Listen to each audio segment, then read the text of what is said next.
दी छोड़ सतगुरु रामपाल जी परमेश्वर जी की जय हो।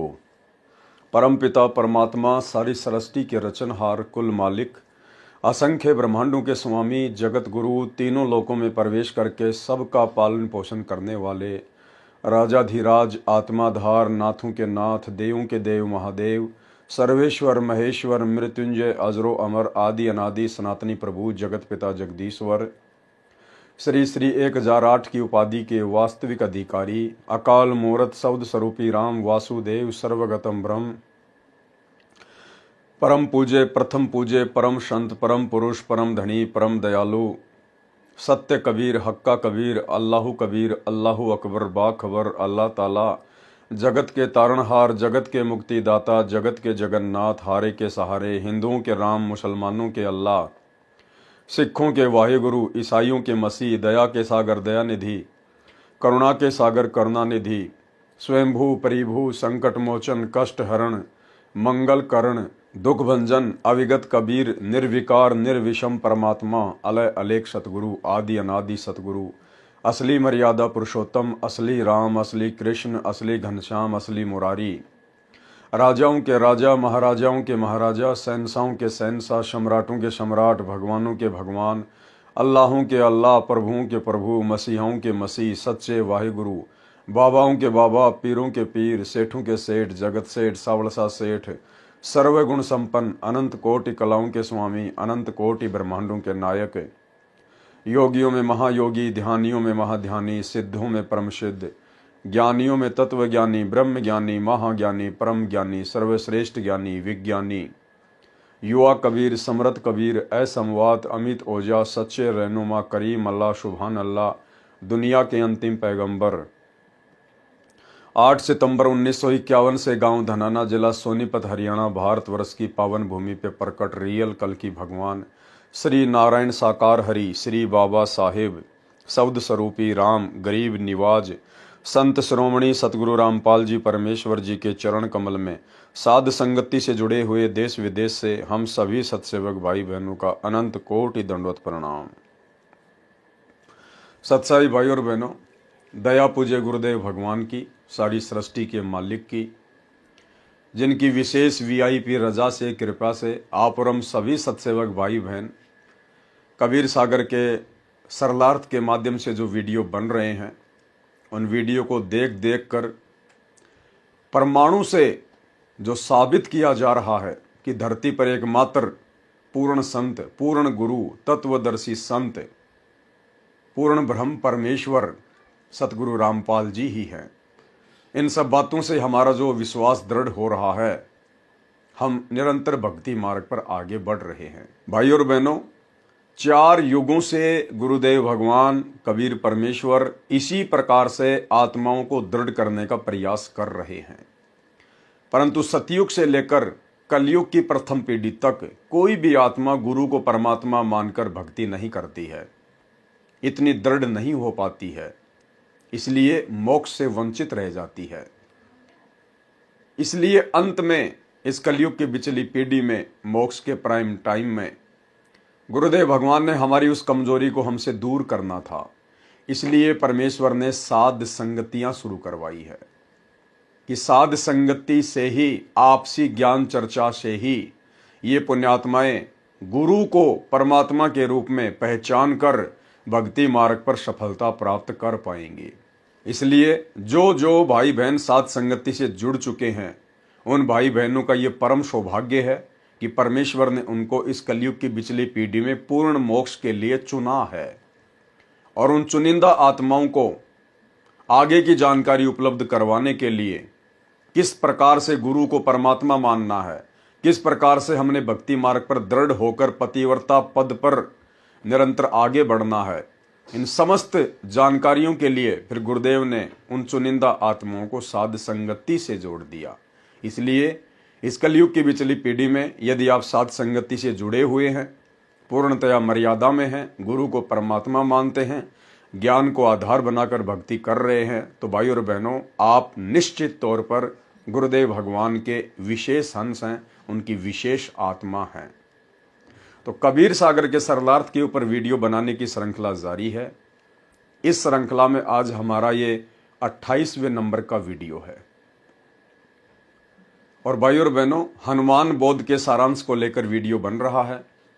पिछले पार्ट में आप और हम सभी भगत भाई बहनों ने जिस प्रकार से हनुमान बोध के सारांश से पढ़ा कि करे करावे साइयां मन में लहर उठा, दादू सिर दर जीव के आप बगल हो जा। इन ब्रह्मा विष्णु महेश की, इन देवी देवताओं की, उनके अवतारों की और पीर पैगंबरों की तो केवल फोकट में महिमा बनी हुई है आध्यात्मिक अज्ञानता के चलते। अन्यथा सारे कार्य इन देवी देवताओं के, इन पीर पैगंबरों के अवतारों के, कबीर परमेश्वर, सबके अल्लाह, सबके मौला, सबके प्रभु सतगुरु रामपाल जी भगवान ही करते हैं, क्योंकि ये सक्षम नहीं है, ये समर्थ नहीं है। समर्थ केवल एक ही शक्ति है, कबीर देव सतगुरु रामपाल जी भगवान। और किस प्रकार से आपने हनुमान बोध के सारांश के पार्ट 1 में पढ़ा, देखा, समझा कि द्रोणागिरी पर्वत को हनुमान जी को सूक्ष्म रूप से शक्ति देकर उनके हाथों पर अपने हाथ रखकर गुरुदेव भगवान ने ही उस पर्वत को उठाया था। गुरुदेव भगवान ही उस पर्वत को श्रीलंका में लेकर गए थे और लक्ष्मण के माध्यम से हनुमान जी के अहंकार को तोड़ने के लिए गुरुदेव भगवान ने ही लक्ष्मण का रूप बनाकर और अपने तीर के अगले हिस्से पर हनुमान जी को और द्रोणागिरी पर्वत को जमीन से 50 फुट ऊपर उठा लिया। सारे काम इस परमेश्वर ने किए और अंत में फिर आपने देखा कि श्री रामचंद्र जी के हाथों पर सूक्ष्म रूप से अपने हाथ रखकर उनकी विशेष प्रार्थना पर रावण की नाभि में तीर भी पूज्य गुरुदेव सतगुरु रामपाल जी परमेश्वर जी ने ही मारा था। क्योंकि जितने भी जीव सृष्टि में हैं, ये सब उस कबीर परमेश्वर सतगुरु रामपाल जी भगवान की ही आत्माएं हैं।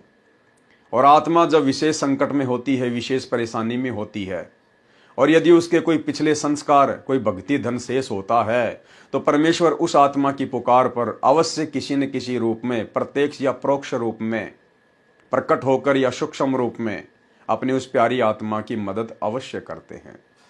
तो भाइयों और बहनों, इसीलिए कहते हैं कि करे करावे साइयां मन में लहर उठा, दादू सिर धर जीव के आप बगल हो जा। और ये सारा सब कुछ परमेश्वर क्यों कर रहे हैं?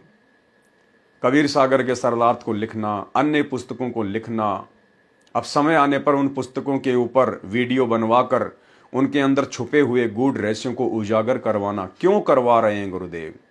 क्योंकि अब ये कलयुग की बिचली पीढ़ी है, मोक्ष का प्राइम टाइम है और गुरु को एकमात्र परमेश्वर कबीर देव माने बिना, जुबान से नहीं, अपनी अंतरात्मा से, अपने हृदय से, तब तक हम लोग मोक्ष के पूर्ण अधिकारी नहीं बन सकते। इसलिए परमात्मा हमारी उस कमजोरी को दूर करना चाहते हैं जो कमजोरी हम युगों युगों से दर्शाते हुए आ रहे हैं, गुरु को मानुष मानने वाली कमजोरी। तो यदि आप साथ संगति से जुड़े हुए हैं तो ये आपका परम सौभाग्य है कि आपने अपने गुरु को पूर्ण ब्रह्म परमेश्वर कबीर देव के रूप में अपनी अंतरात्मा से, अपने हृदय से स्वीकार कर लिया है और उनके साथ उसी प्रकार से आप जी व्यवहार कर रहे हैं। यानी गुरु को ही परमात्मा मानकर फिर आप जी गीता अध्याय 3 श्लोक 13 के अनुसार उन्हें इष्ट मानकर भोग लगा रहे हैं। एकमात्र उन्हीं का फोटो, उन्हीं की प्रतिमा आपके घर में, आपके घट में है। एकमात्र उन्हीं को अपना पति मानकर, परमेश्वर मानकर पतिव्रता पद की भक्ति कर रहे हैं। तो ये आप और हमारा परम सौभाग्य है। तो भाई और बहनों, आज हम आगे बढ़ेंगे हनुमान बोध के पार्ट नंबर 2 पर। इसके अंदर भी गुरुदेव भगवान ने बहुत सारे गुप्त रहस्य छुपा रखे हैं, बहुत सारी ऐसी बातें छुपा रखी हैं अध्यात्म को लेकर, जिन बातों का गुरुदेव ने अभी तक सार्वजनिक तौर पर कहीं भी जिक्र नहीं किया है। आप और हमारी तुच्छ बुद्धि को देखते हुए कि यदि समय से पहले मैंने इनको ये गूढ़ जानकारियां बता दी तो ये आत्माएं मेरे ऊपर विश्वास नहीं कर पाएंगी, क्योंकि इनकी बुद्धि अभी उस लेवल की नहीं है कि ये मेरे द्वारा बताई गई अध्यात्म की आगे की बातें समझ सकें। और गुरु के वचन में दोष निकालने का मतलब है भक्ति का सत्यानाश करवाना। इसलिए परमेश्वर ने पिछले 30 वर्षों से हमें सामान्य ज्ञान दिया। परमेश्वर ने हमारी फाउंडेशन भरी, हमारी नींव भरी, और जब नींव भर चुकी है उसके बाद गुरुदेव ने सत्संगति के माध्यम से अब वो रहस्य जो गुरुदेव ने पहले ही लिखकर छोड़ दिए हैं उजागर करवाने शुरू कर दिए हैं। तो आज के वीडियो में भी हमें बहुत सारी जानकारियां मिलेंगी। तो हमने हनुमान बोध के सारांश में यहां तक पढ़ लिया था कि श्री रामचंद्र जी ने त्रेता युग में जब उनसे रावण नहीं मारा जा रहा था, उसके बाद उन्होंने अपने अंतरात्मा से अपनी आत्मा के पति अपने परमपिता परमेश्वर को याद किया। यानी श्री राम ने उस असली श्री राम को याद किया। त्रेता युग में पैदा राम ने उस आदि राम को याद किया। जिस आदि राम की पूजा भक्ति, उसके नाम का सुमरण सतयुग में भी होता था, जो सबका राम है। राम राम सब जगत बखाने, आदि राम कोई बिरला ही जाने। रामचंद्र जी ने परमेश्वर को याद किया कि इस राक्षस को मारो, मेरी सहायता करो। हे महादेव, हे देवों के देव, हे महाप्रभु, मेरी सहायता करो। आपकी बेटी सीता महाकष्ट में है। आपके बच्चे 33 करोड़ देवता भी इसी राक्षस ने जेल में डाल रखे हैं।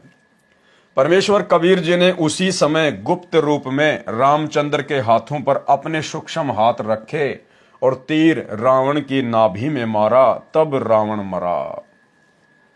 परमेश्वर कबीर जी की प्राप्ति के पश्चात संत गरीबदास जी, गांव छुडानी, जिला झज्जर, हरियाणा प्रांत वाले ने परमेश्वर कबीर जी की महिमा बताई है। कबीर जी ने बताया है कि कबीर कहे मेरे हंस को दुख ना दीजियो कोई, संत दुखाए मैं दुखी, मेरा आपा भी दुखी होए। गुरुदेव भगवान कह रहे हैं कि कबीर मेरे हंस को, यानी मेरे भगत को, मेरे साधक को दुख ना दीजियो कोई, और मेरा भगत दुखी तो मैं दुखी, मेरा आपा भी दुखी होए। यानी मेरा जो दिल है, मेरी जो अंतरात्मा है, वो भी दुखी होती है यदि कोई मेरे भगत को, यदि कोई मेरे अंश को दुखी करता है तो।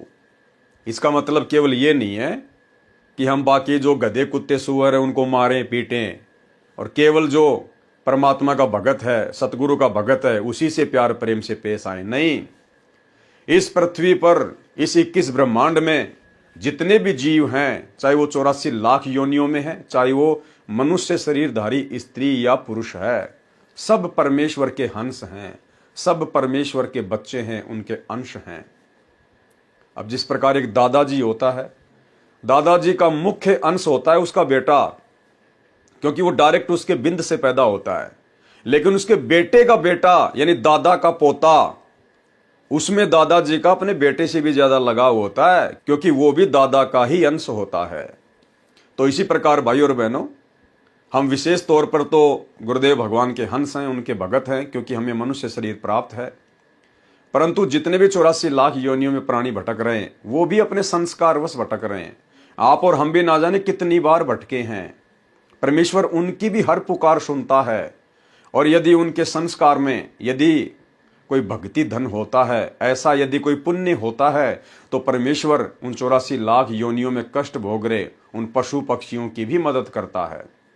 जिस प्रकार महाभारत के युद्ध में एक टटेरी पक्षी ने अपने अंडों की रक्षा के लिए अपनी अंतरात्मा से गुरुदेव भगवान से प्रार्थना की, तो परमेश्वर जी ने उसके पिछले भक्ति संस्कार के आधार से, उसके पुण्यों के आधार से परमेश्वर ने इंद्र के हाथी का घंटा तोड़ के, जिसका वजन 88,000 मण था, महाभारत के युद्ध में उन अंडों के ऊपर डाल दिया, और किसी का ध्यान भी नहीं गया।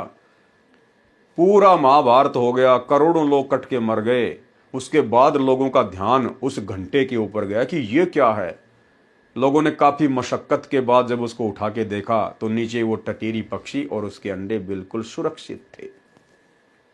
यानी जिस महाभारत में अग्नि बाण चले, लाखों करोड़ों लोग मर गए, बड़े बड़े योद्धा मर गए, सूरवीर मर गए, लेकिन परमेश्वर ने उस टटेरी पक्षी के अंडों पर आंच भी नहीं आने दी।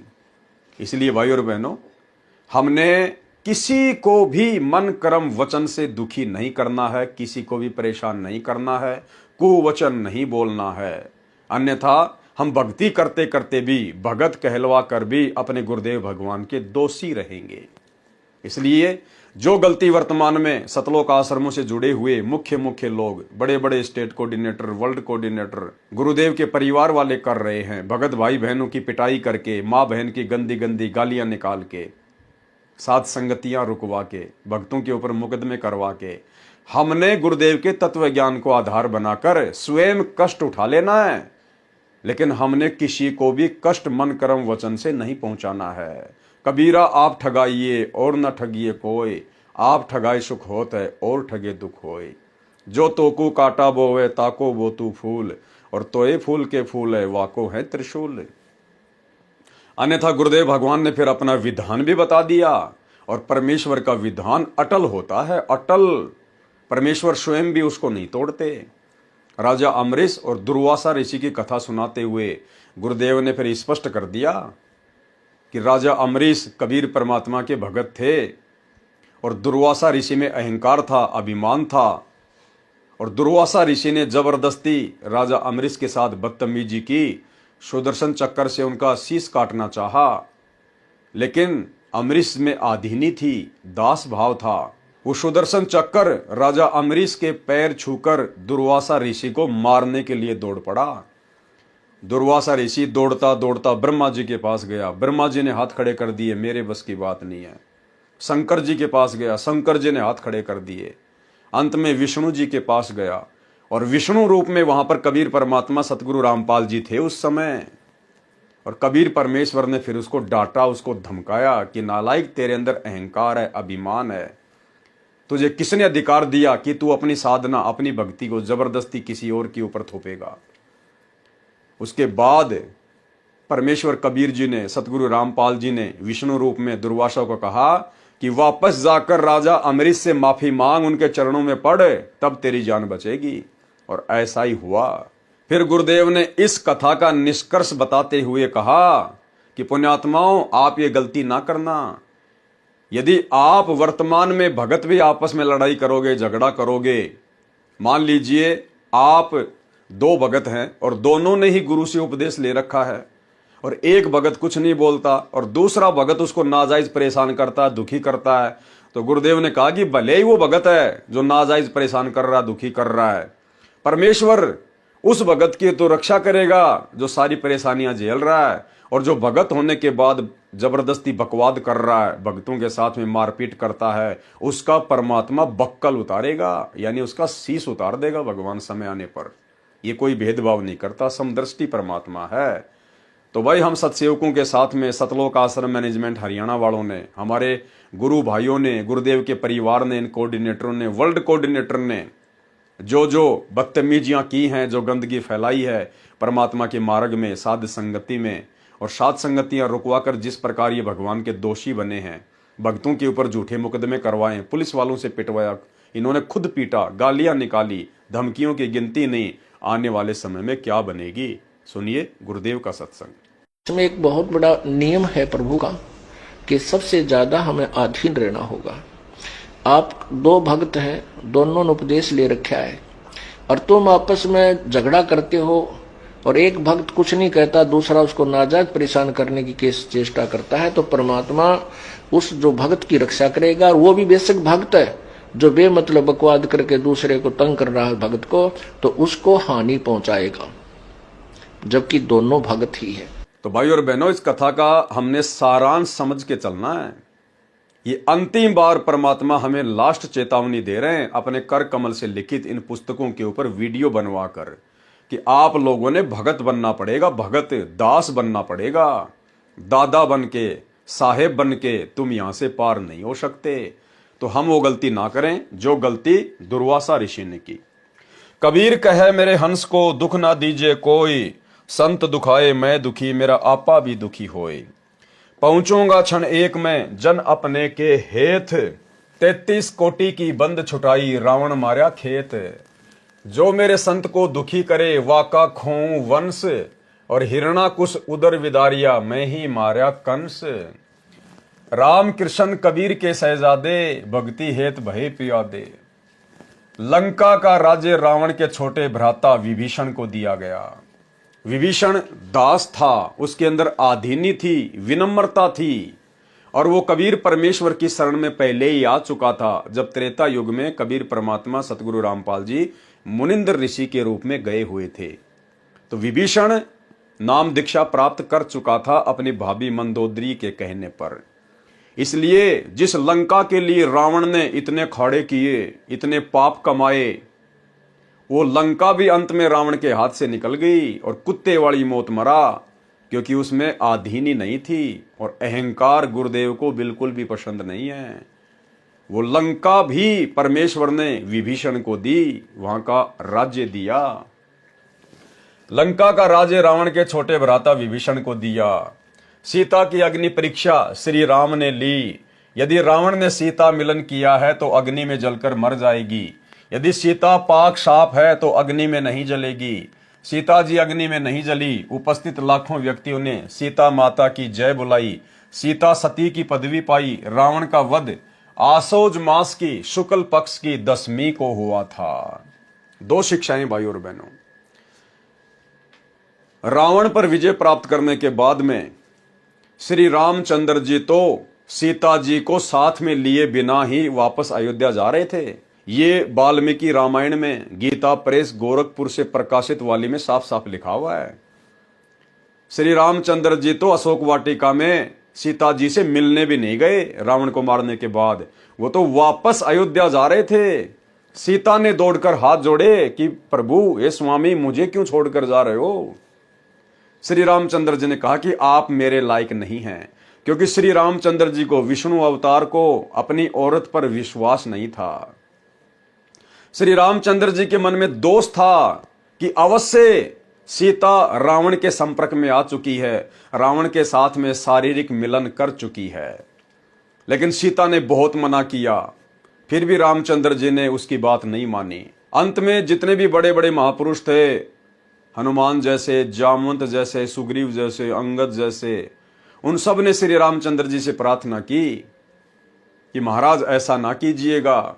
जिस देवी के लिए आपने करोड़ों लोग मरवा दिए और अब आप उसको यही छोड़कर जा रहे हो। फिर रावण को मारने का औचित्य क्या था। उसके बाद एक शर्त पर श्री रामचंद्र जी ने सीता को वापस अपने साथ अयोध्या ले चलने के लिए यश की कि मैं इसकी अग्नि परीक्षा लूंगा। यदि ये जलकर नहीं मरेगी तो मैं समझूंगा ये पाक साफ है, तब मैं इसको अयोध्या लेकर जाऊंगा। ऐसा ही किया गया। श्री रामचंद्र जी ने अपनी औरत पर विश्वास नहीं किया, उसको अग्नि में बैठा दिया। लेकिन सीता पाक साफ थी, परमात्मा उसके साथ में थे, उसका बाल बाका नहीं होने दिया। उसके बाद में श्री रामचंद्र जी लंका से सीता जी को अयोध्या लेकर आए। यानी भाई और बहनों, विचार करने की बात है।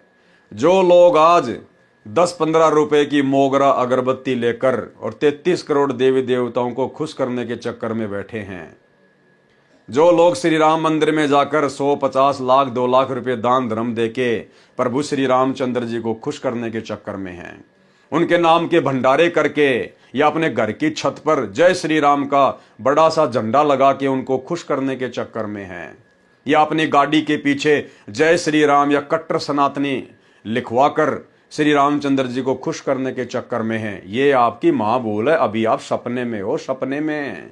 अरे जिस श्री रामचंद्र जी ने अपने खुद की औरत के ऊपर विश्वास नहीं किया, वो भला तुम्हारे 11 रुपए के प्रसाद बांटने से, घर की छत पर झंडे लगा देने से, या जय श्री राम के, या मुंह में रजनीगंधा भर के जय श्री राम के नारे लगा देने से तुम्हें लगता है वो खुश हो जाएगा। ये शिक्षा लेने की बात है, तुम्हारे खुद के शास्त्रों में लिखा हुआ है। श्री वाल्मीकि रामायण को खोल के देख लेना।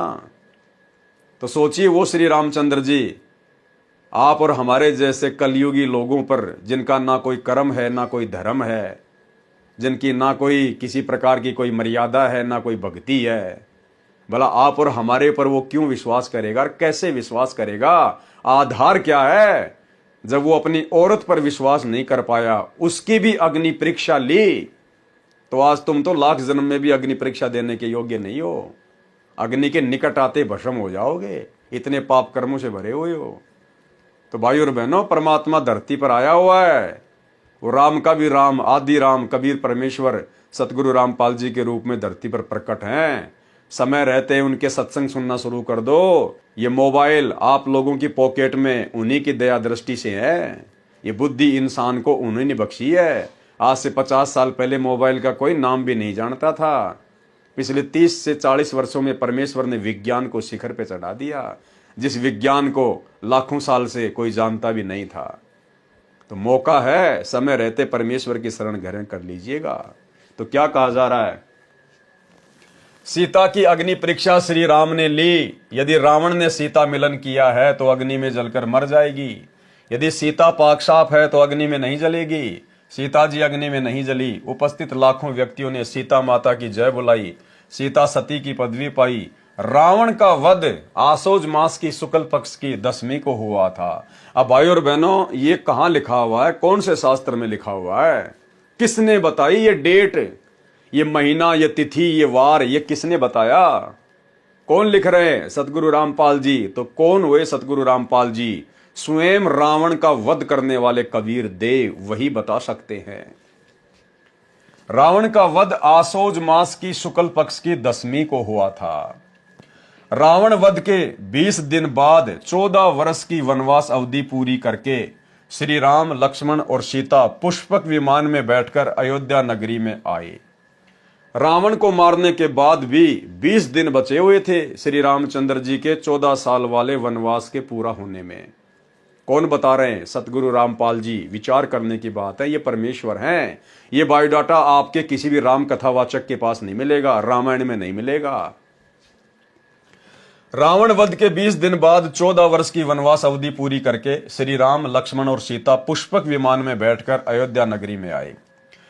उस दिन कार्तिक मास की अमावस्या थी। उस काली अमावस्या को गाय के घी के दीप अपने अपने घरों के अंदर तथा ऊपर मंडेरों पर जलाकर श्री राम, सीता तथा लक्ष्मण के आगमन की खुशी मनाई। भरत ने अपने भाई श्री रामचंद्र जी को राज्य लौटा दिया। एक दिन श्री रामचंद्र जी से सीता ने कहा कि मैं युद्ध में लड़ने वाले योद्धाओं को कुछ इनाम देना चाहती हूं। एक दिन सीता जी ने क्या कहा श्री रामचंद्र जी से कि मुझे रावण की कैद से छुड़वाने में जिन जिन योद्धाओं ने अपनी जी जान लगाकर अपनी जान की बाजी लगाई, अपना सहयोग दिया, मैं उनको कुछ इनाम देना चाहती हूं। और भाई और बहनों, यहीं से बात बिगड़ जाएगी।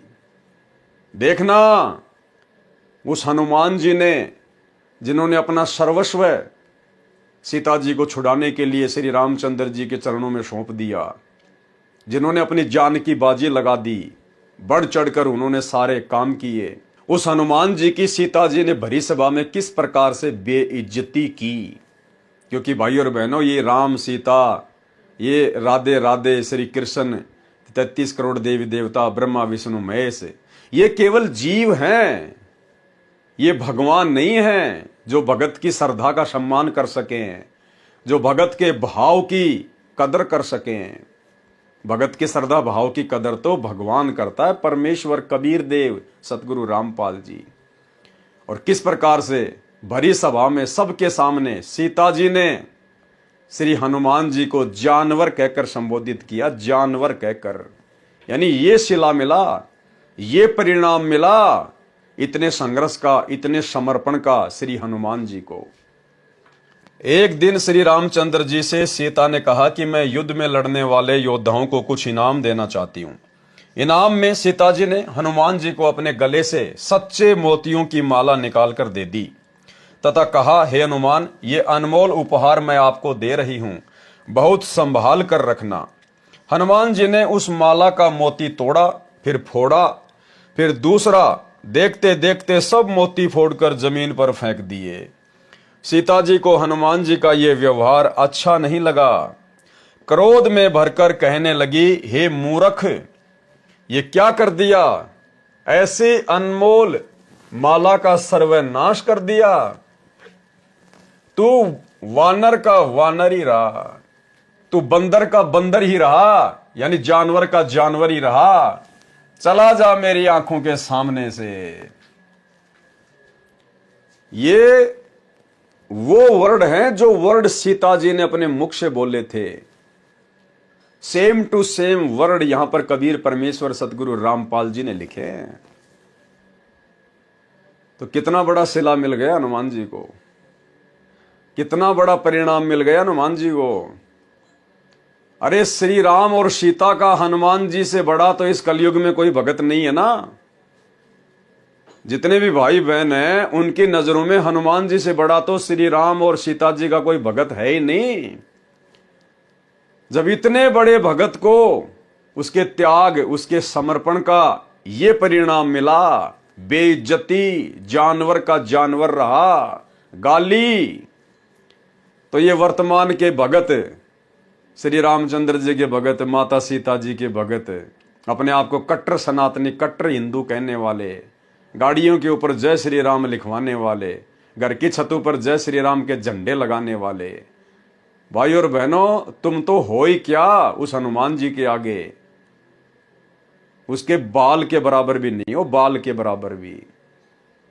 तो तुम क्या उम्मीद लेकर भक्ति कर रहे हो? तुम्हें क्या मिलेगा जब हनुमान जी को ये मिला? क्या कहा सीता जी ने? क्रोध में भरकर कहने लगी कि हे मूर्ख, ये क्या कर दिया?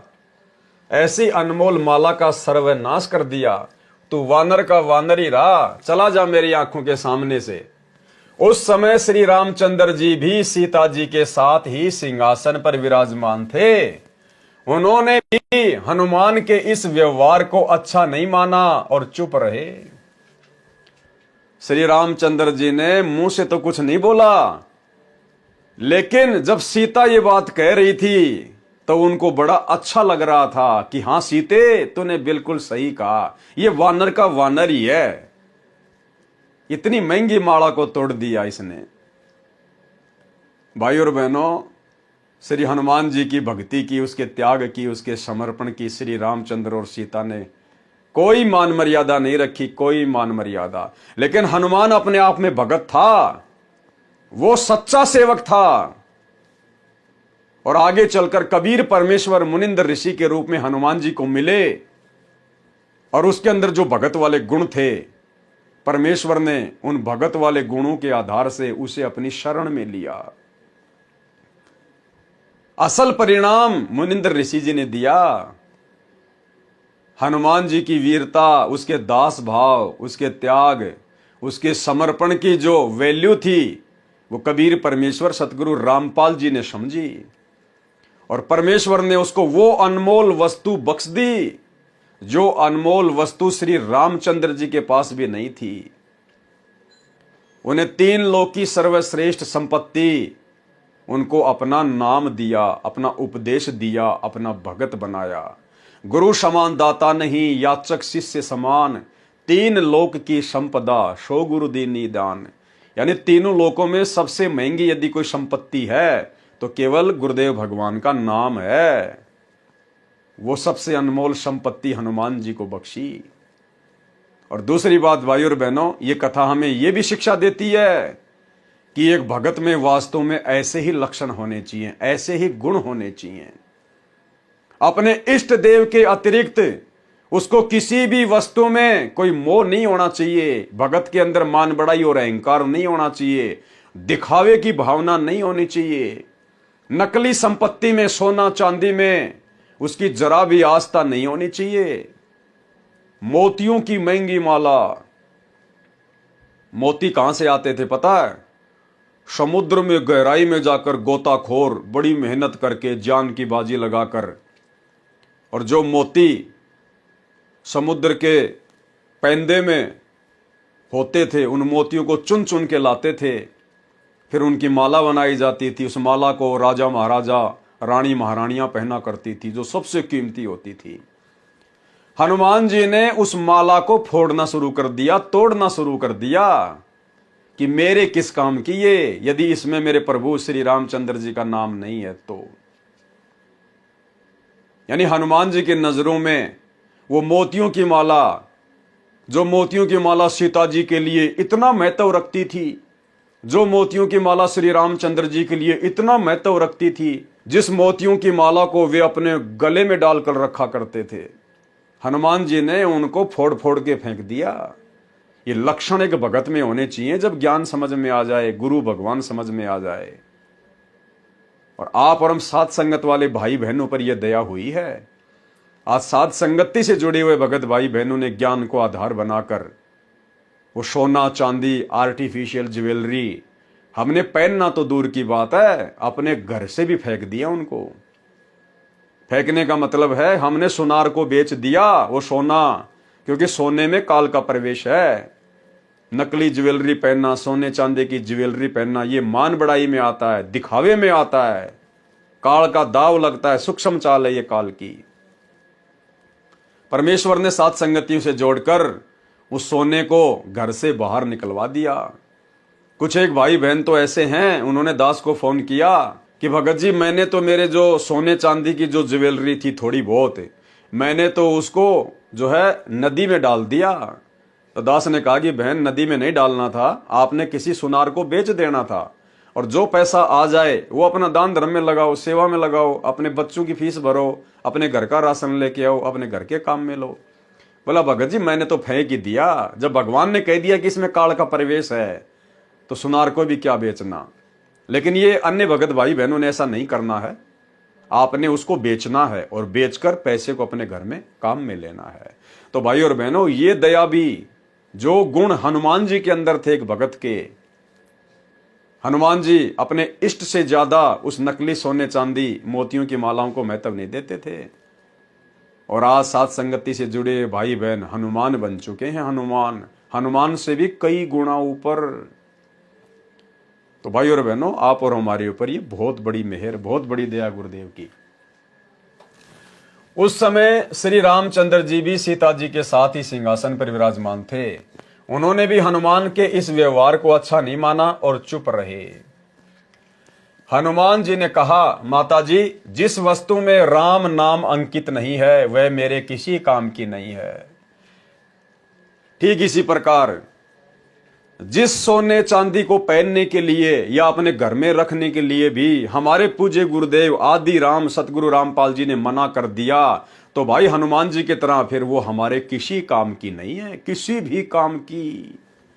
और गुरुदेव ने अपने सत्संग में स्पष्ट आदेश दे रखा है सोने के विषय में कि पुण्यात्माओं, ये तो खाम खा का सिर का दर्द है, ये सोना तो घर में भी नहीं रखना चाहिए, पहनना तो दूर की बात है, नाक में डाल लिया, कान में डाल लिया, 36 आडंबर। इस सोने को तो घर में भी नहीं रखना चाहिए, घर में भी। अर्थात सतगुरु रामपाल जी परमेश्वर जी का आदेश है कि सोना तो भगत के घर में भी नहीं रहना चाहिए। लेकिन जो भाई बहन ऐसे हैं जिनके ऊपर घर वालों का प्रेशर है, दबाव है, वो सोना बेचने नहीं देते हैं, चांदी बेचने नहीं देते हैं, तो आप जियो ने संघर्ष करना पड़ेगा। आपने कम से कम उसको पहनना छोड़ना पड़ेगा। घर वाले यदि उसको बेचने नहीं दे रहे हैं तो आपने अपने शरीर पर उस सोने चांदी को धारण नहीं करना है। भले 2 थप्पड़ खाने पड़े, गालियां खानी पड़े, बेइज्जती सहन करनी पड़े, इतना तो आपने करना पड़ेगा यदि अपने घर से बाहर नहीं कर सकते हैं तो। सुनिए गुरुदेव का सत्संग। भक्ति बिना क्या होते हैं ये भरम रहा संसारे, रति कंचन पाया नहीं रावण चलती बार। ओह, सर्व सोने की लंका थी, किसा को बद्दी था करके भक्ति सिद्धि प्राप्त, रिद्धि प्राप्त करके, और सोने की लंका जैसे हम गारा की ईंट पका के और मकान बनाते हैं, वो सोने की ईंट बना के, छोटी छोटी ईंटें होती थी पहले, और उनसे सोने ही की वो गारा बना के और महल बनवा रखे थे उसने। इतना धनी था। और आप दौरे मुश्किल से 50-20 ग्राम 20 तोले सोना होगा थर दौरे, बड़ा बड़ा सेठ होगा जिस पर 20-30-40 तोले सोना हो गया। कहते वो रति नहीं लेके गए, ग्राम भी नहीं ले जा सका, तुम कहां ले जा सकोगे, और के कला तोड़ दोगे 40 तोले सोने में। ये तो खाम खागा सिर दर्द है। सोना तो घर में बना रखना चाहिए आपने, और ना इसको पहनना चाहिए। क्या फायदा, कान में डाल लिया, कान नाक में डाल लिया, 36 पंगे कड़े बना लिए। परमात्मा ने इतना सुंदर शरीर दे रखे, इस पर आडंबर करने की कतई जरूरत नहीं। इसे भगवान रुष्ट होता है। भगवान की भक्ति करें, चाहे किसा भी शरीर है, काला है, गोरा है, जैसा भी मालिक ने दिया है, इसमें हम परमात्मा पा सकते हैं। इस काया का गर्व ना करियो के काला के गोरा रे, और बिना भजन कुछ काम नहीं आवे, चाहे एतर छड़को चारों हो रे।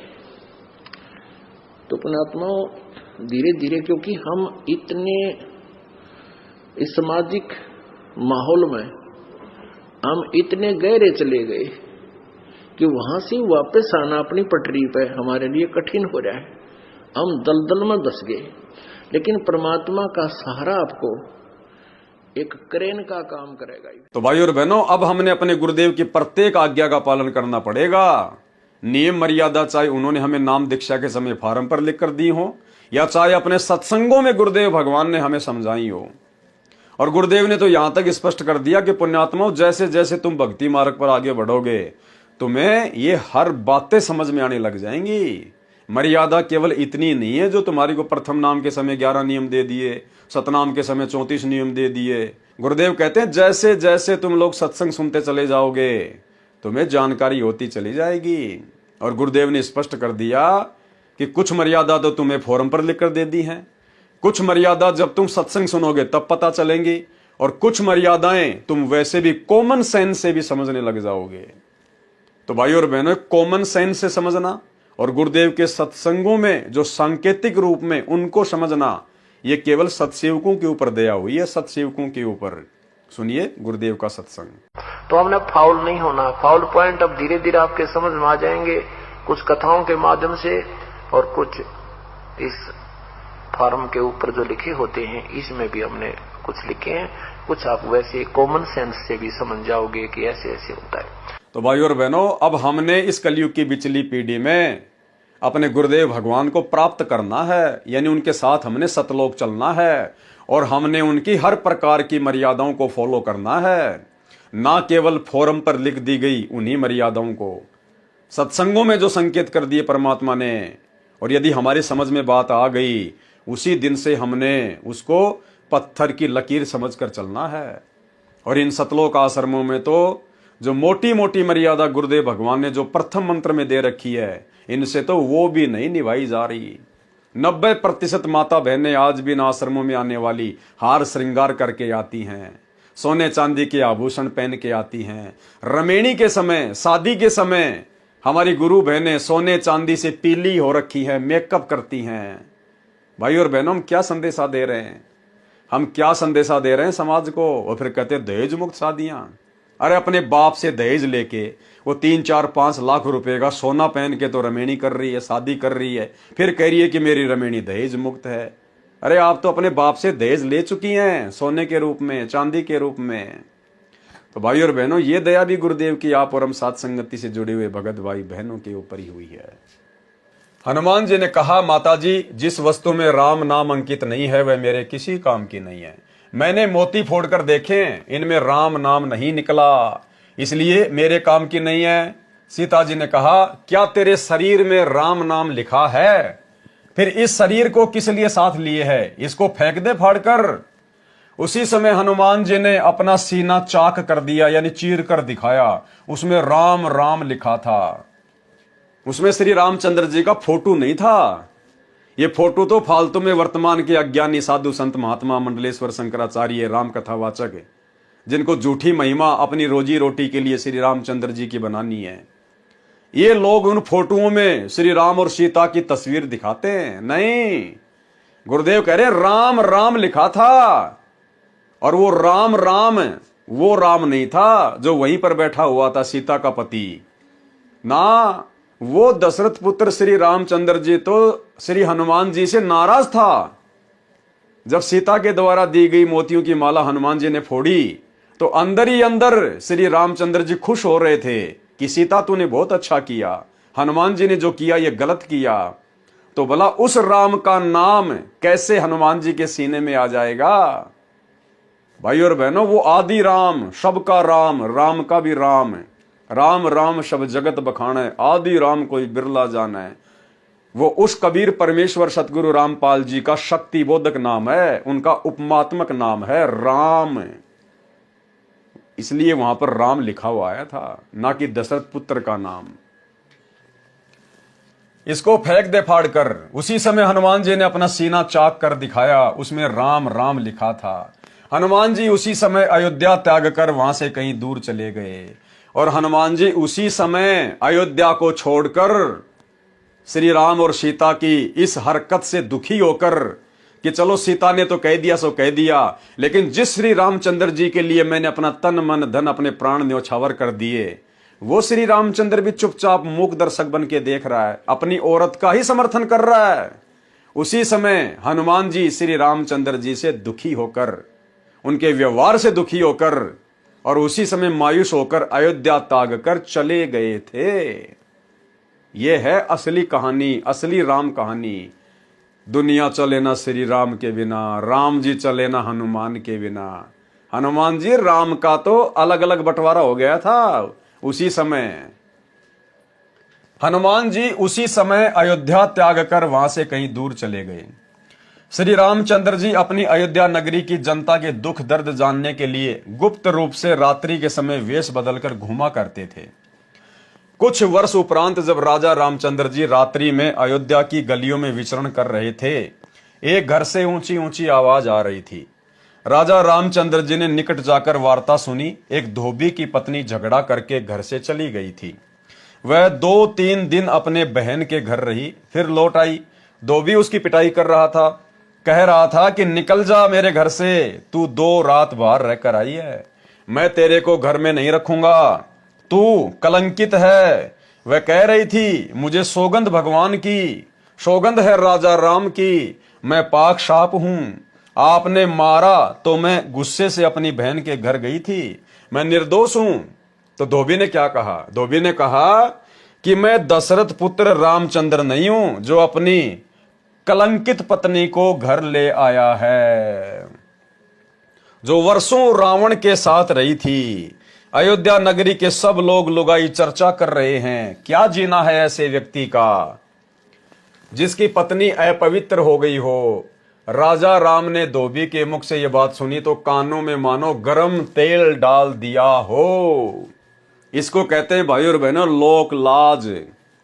ये लोक लाज भक्ति मार्ग में, परमात्मा की प्राप्ति में, मोक्ष प्राप्ति में सबसे बड़ी बाधा है। श्री रामचंद्र जी को उसी समय अपने मान सम्मान की, अपनी इज्जत की, अपनी कुल मर्यादा की चिंता हो गई कि तेरे विषय में तो अयोध्या की जनता ऐसी ऐसी बातें सोच रही है, तेरा तो जीना ही आराम है। वापस घर पे आ गया और दूसरे ही दिन सीता जी को, जो कि गर्भवती थी, उसको अयोध्या से जंगल में निकाल दिया, सिर्फ इस बात के कारण कि अयोध्या के लोग मेरे बारे में क्या सोच रहे हैं, मेरी तो इज्जत पे बाट लग गया। जबकि श्री रामचंद्र जी सीता जी की अग्नि परीक्षा लेकर लाए थे अयोध्या में, वो पाक साफ थी, उन्होंने अपनी आंखों देख लिया था। उसके बावजूद भी श्री रामचंद्र जी ने अपनी पत्नी की कोई इज्जत नहीं की, उन्हें अपनी पत्नी की कोई फिक्र नहीं रही। और एक धोबी की छोटी सी बात को लेकर और लोक लाज में पड़कर और अपनी पत्नी सीता को अयोध्या से जंगल में धक्के खाने के लिए निकाल दिया। तो विचार करो श्री रामचंद्र जी के पुजारियों, श्री विष्णु जी अर्थात श्री रामचंद्र जी के भक्तों, अरे तुम लगते ही क्या हो श्री रामचंद्र जी के, तुम तो उनके रिश्तेदारों के रिश्तेदार भी नहीं हो।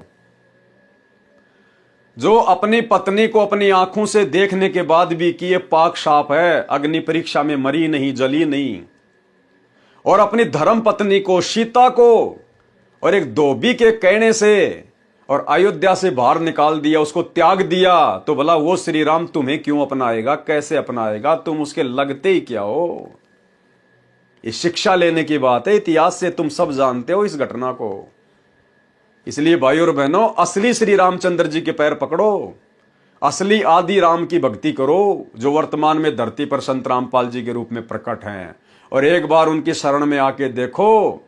तुम्हें यदि हनुमान जी से भी ज्यादा प्यार ना दे तो, मान सम्मान और इज्जत ना दे तो, यदि तुम्हारे कर्मों के कांटे गिन गिन के ना निकाल दे तो, तुम्हें फूल जितनी भी चोट नहीं लगने देगा ये परमात्मा, यदि मर्यादा में रह के इनकी भक्ति पे लगे रहोगे तो। तुमने लाखों साल रामचंद्र की भक्ति की है, एक बार वास्तविक रामचंद्र की भक्ति करके देखो, सतगुरु रामपाल जी की, तुम्हें वो देगा जो लाखों साल से तुम्हारे बुजुर्गों को भी नहीं मिला। राजा राम ने धोबी के मुख से ये बात सुनी तो कानों में मानो गर्म तेल डाल दिया हो। अगले दिन रामचंद्र जी ने सभा बुलाई तथा नगरी में चल रही चर्चा के विषय में बताया और कहा कि यह चर्चा तब बंद हो सकती है जब मैं सीता को घर से निकाल दूंगा। उसी समय सीता जी को सभा में बुलाया गया तथा घर से निकलने का आदेश दे दिया गया। ध्यान रखना भाई और बहनों, हमने शिक्षा लेकर आगे बढ़ना है। ये कथाएं अलग चीज है, कथाओं के माध्यम से हमने शिक्षा लेनी है, इसीलिए परमात्मा वीडियो बनवा रहे हैं। इस भक्ति मार्ग में यदि हम भगत भाई बहन गुरु से उपदेश लेने के बाद अगर लोक लाज में पड़े रहेंगे, अपने रिश्तेदारों की बातों को महत्व देंगे, समाज की बातों को महत्व देंगे जो कि ज्ञान विरुद्ध होंगी, भक्ति विरुद्ध होंगी, अपने घर परिवार वालों की ही उन बातों को महत्व देंगे जो भक्ति विरुद्ध होंगी, तो हम जिंदगी में कभी भी मोक्ष प्राप्ति नहीं कर पाएंगे, गुरुदेव के चरणों में जगह नहीं बना पाएंगे। अच्छे से हम पहले ज्ञान को समझें, उसके बाद गुरु से दीक्षा लें, और गुरु से दीक्षा लेने के बाद यदि काल प्रेरणा से आपके मन में दोष पैदा करने के लिए या आपके ऊपर दबाव डालने के लिए, यदि काल प्रेरणा से आपके रिश्तेदार, समाज वाले, जहां पे आप मेहनत मजदूरी ऑफिस में काम करते हैं, वहां पे आपके साथी सहपाठी आपको चाहे कुछ भी क्यों ना कहें, कैसे भी बातें क्यों ना बनाएं, आपने उनकी बातों का 1% भी अपने ऊपर कोई असर नहीं करना है। आपने उनकी बातों को महत्व देना ही नहीं है, ध्यान ही नहीं देना आपने, कि भोगते रहेंगे, इनको ज्ञान नहीं है। जो मैं अपने गुरुदेव भगवान के विषय में जानता हूं, ये क्या जाने, ये ना उनका शिष्य है, ना उनके सत्संग सुनता है, ये भला क्या जाने मेरे गुरुदेव के बारे में और भक्ति विधि के बारे में। यदि हम लोकलाज में आ गए, शर्मा शर्मे में आ गए, दबाव में आ गए, तो भाई और बहनों, परमात्मा ने मीराबाई का उदाहरण दिया कि वो मीराबाई भी अगर लोकलाज में आ जाती, घर परिवार के दबाव में आ जाती, कैसे मीराबाई के देवर ने उसको दुखी किया, परेशान किया, मारने तक का प्रयत्न किया। मीराबाई की मां भी आकर उस पर दबाव डाल रही है, समझा रही है कि सत्संग में जाना मीरा छोड़ दे। गुरुदेव ने कहा कि वो मीराबाई यदि उस समय लोकलाज में आ जाती, दबाव में आ जाती और भक्ति छोड़ देती, आज कहीं पर वो कुतिया बन के घूम रही होती। आज उस मीराबाई के जैसे 300 मीराबाई मरती हैं। परमात्मा उनकी सार संभाल क्यों नहीं कर रहा? तो गुरुदेव भगवान कहते हैं कि आपने दृढ़ होकर भक्ति करनी है। लोक लाज मर्याद जगत की, तिणके जू तोड़ बगावे, जब कोई राम भगत गति पावे। और मालिक कहते हैं लोक लाज ना कीजिए, निर्भय हो रहिए, जय मन चावे राम को तो दासा तन धरिए। आप आधीनी भाव से रहना, किसी के साथ में झगड़ा मत करना, मारपीट लड़ाई मत करना, भले आपको कोई 2 थप्पड़ मार दे, 2 गालियां निकाल दे, आप सुनते रहिएगा, परमात्मा समय आने पर सब कुछ सेट कर देगा। हम यदि मर्यादा में रहेंगे, आधीने में रहेंगे, दुनिया कुछ भी भोके, हमारे गुरुदेव हमारे साथ में हैं, बाड़ी बाका नहीं होगा। और यदि लोकलाज में आ गए, अपने कुल की मर्यादाओं में आ गए, दबाव में आ गए, भक्ति छोड़ दी, तो परमात्मा कहते हैं कुल करने के कारण हंसा गया बिगोय, और फिर यो कुल के कर लेगा जब तू 4 पाए का होए। अपने घर परिवार के दबाव में आकर, समाज की झूठी परंपराओं के दबाव में आकर अगर आपने भक्ति छोड़ दी, अगले जन्म में 4 पैर मिलेंगे, गधा बनेगा। फिर वो तेरा परिवार, वो तेरे बाप दादे, तेरे रिश्तेदार, फिर तेरे आगे कौन से ढाल अड़ाएंगे? तुझे उस गधे की योनि से वो कैसे छुड़वाएंगे? तो भाई और बहनों, हमने हर पहलू पर बहुत गहनता से विचार करके भक्ति मार्ग पर गुरु आशीर्वाद से सफलता प्राप्त करनी है। अगले दिन श्री रामचंद्र जी ने सभा बुलाई तथा नगरी में चल रही चर्चा के विषय में बताया और कहा कि यह चर्चा तब बंद हो सकती है जब मैं सीता को घर से निकाल दूंगा। उसी समय सीता जी को सभा में बुलाया गया तथा घर से निकलने का आदेश दिया, कारण भी बता दिया। सीता जी ने विनय भी की कि हे स्वामी, आपने मेरी अग्नि परीक्षा भी ली थी, मैं भी आत्मा से कहती हूं रावण ने मेरे साथ मिलन नहीं किया। कारण था कि उसको एक ऋषि का श्राप था कि यदि तू किसी पर स्त्री से बलात्कार करेगा, यानी जबरदस्ती करेगा, तो तेरी उसी समय मृत्यु हो जाएगी। भाइयों और बहनों, ये दया भी सीता के ऊपर विशेष तौर पर सतगुरु रामपाल जी परमात्मा, इस कबीर भगवान ने बख्शी है। क्योंकि ये राम, सीता, 33 करोड़ देवी देवता, ये जितने बड़े बड़े जो ये पदों पर बैठे हुए हैं, ये अपनी भक्ति के प्रतिफल में बैठे हुए हैं। कौन सी भक्ति? इस कलयुग की पिछली पीढ़ी में सतगुरु रामपाल जी की भक्ति, सतनाम की कमाई। लेकिन काल प्रेरणा से मर्यादा टूट गई, गुरु विमुख हो जाते हैं, फिर काल के हत्थे लग जाते हैं। तो सतगुरु रामपाल जी परमेश्वर को, अंतर्यामी कबीर देव को इस बात का पता था कि मेरी उस प्यारी आत्मा के साथ में त्रेता युग में ऐसे ऐसे घटना घटेगी। और वो रावण तो राक्षस है, दुष्ट व्यक्ति है, जिसने 33 करोड़ देवी देवताओं को अपने कैद में डाल लिया। दया नाम की चीज नहीं। वो फूल जैसी सीता को भला कैसे छोड़ेगा जब उसको किडनैप करके लेके जाएगा, वो उसके साथ में बलात्कार करेगा, जबरदस्ती करेगा। इसलिए सतगुरु रामपाल जी परमेश्वर जी की प्रेरणा से एक ऋषि के द्वारा पहले ही रावण को श्राप मिल चुका था, अगर तू किसी पर स्त्री के साथ में जबरदस्ती करेगा, बलात्कार करेगा, शारीरिक मिलन करेगा उसकी रजा के बिना, तो भाई तेरी उसी समय मृत्यु हो जाएगी। परमेश्वर ने पहले ही रावण को बांध दिया था, अन्यथा वो रावण तो सीता जी के परकच्छे उड़ा देता। सीता जी ने विनय की कि हे स्वामी, आपने मेरी अग्नि परीक्षा भी ली थी, मैं भी आत्मा से कहती हूं रावण ने मेरे साथ मिलन नहीं किया। कारण था कि उसको एक ऋषि का श्राप था कि यदि तू किसी पर स्त्री से बलात्कार करेगा तो तेरी उसी समय मृत्यु हो जाएगी, यदि पर स्त्री की सहमति से मिलन करेगा तो ऐसा नहीं होगा, जिस कारण से रावण मुझे छू भी नहीं सका मिलन के लिए। हे प्रभु, मैं गर्भवती हूं, ऐसी स्थिति में कहां जाऊंगी। रावण जैसे व्यक्तियों का भाव नहीं है। रामचंद्र जी आदेश देकर सभा छोड़कर चले गए।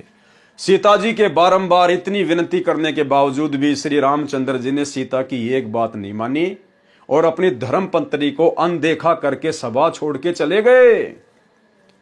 और भाइयों और बहनों, असली रामचंद्र, असली आदि राम सतगुरु रामपाल जी, कबीर भगवान, आप और हमने कितनी बड़ी गलती की थी। सीता ने तो कोई गलती भी नहीं की, पाक साफ थी।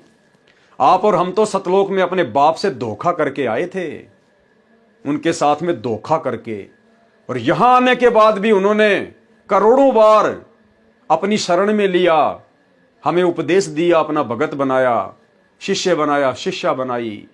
उसके बावजूद भी उन करोड़ों जन्मों में हमने गुरुदेव को ठुकरा दिया, उनकी भक्ति को पूर्ण नहीं किया। उसके बावजूद भी ये परमात्मा आप और हम आत्माओं की पुकार पर एक क्षण में दौड़कर चला आता है कि गोता मारूं स्वर्ग में, जा बैठूं पाताल, और गरीब दास ढूंढता फिरूं अपने हीरे मोती लाल।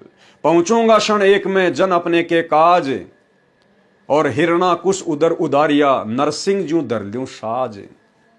ये परमेश्वर इतना दयालु, इतना कृपालु, इतना रहम दिल, परम दयालु, दया के सागर।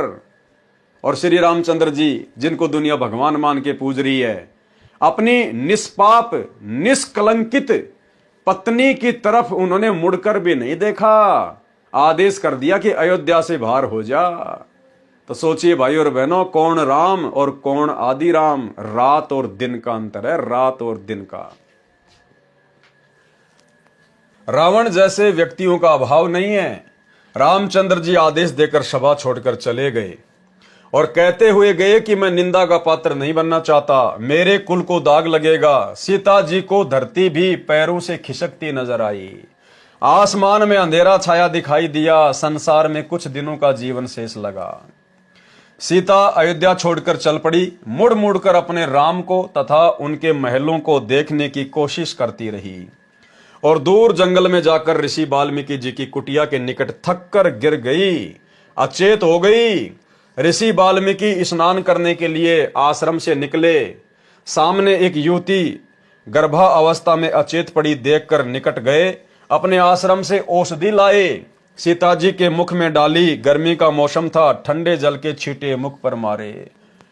ये आंखों देखी घटना कौन बता सकता है कि जिस समय सीता जी को श्री रामचंद्र जी ने अयोध्या से निष्कासित किया था, उस समय वो गर्मी का महीना था, उस समय गर्मी का महीना था। और ऋषि वाल्मीकि जी की कुटिया के पास जैसे वो जाकर गिरी, तो ऋषि जी अपनी कुटिया से दवाई लेकर आए, औषधि लेकर आए। क्या रामायण में लिखा हुआ है? किसी राम कथावाचक ने बताई?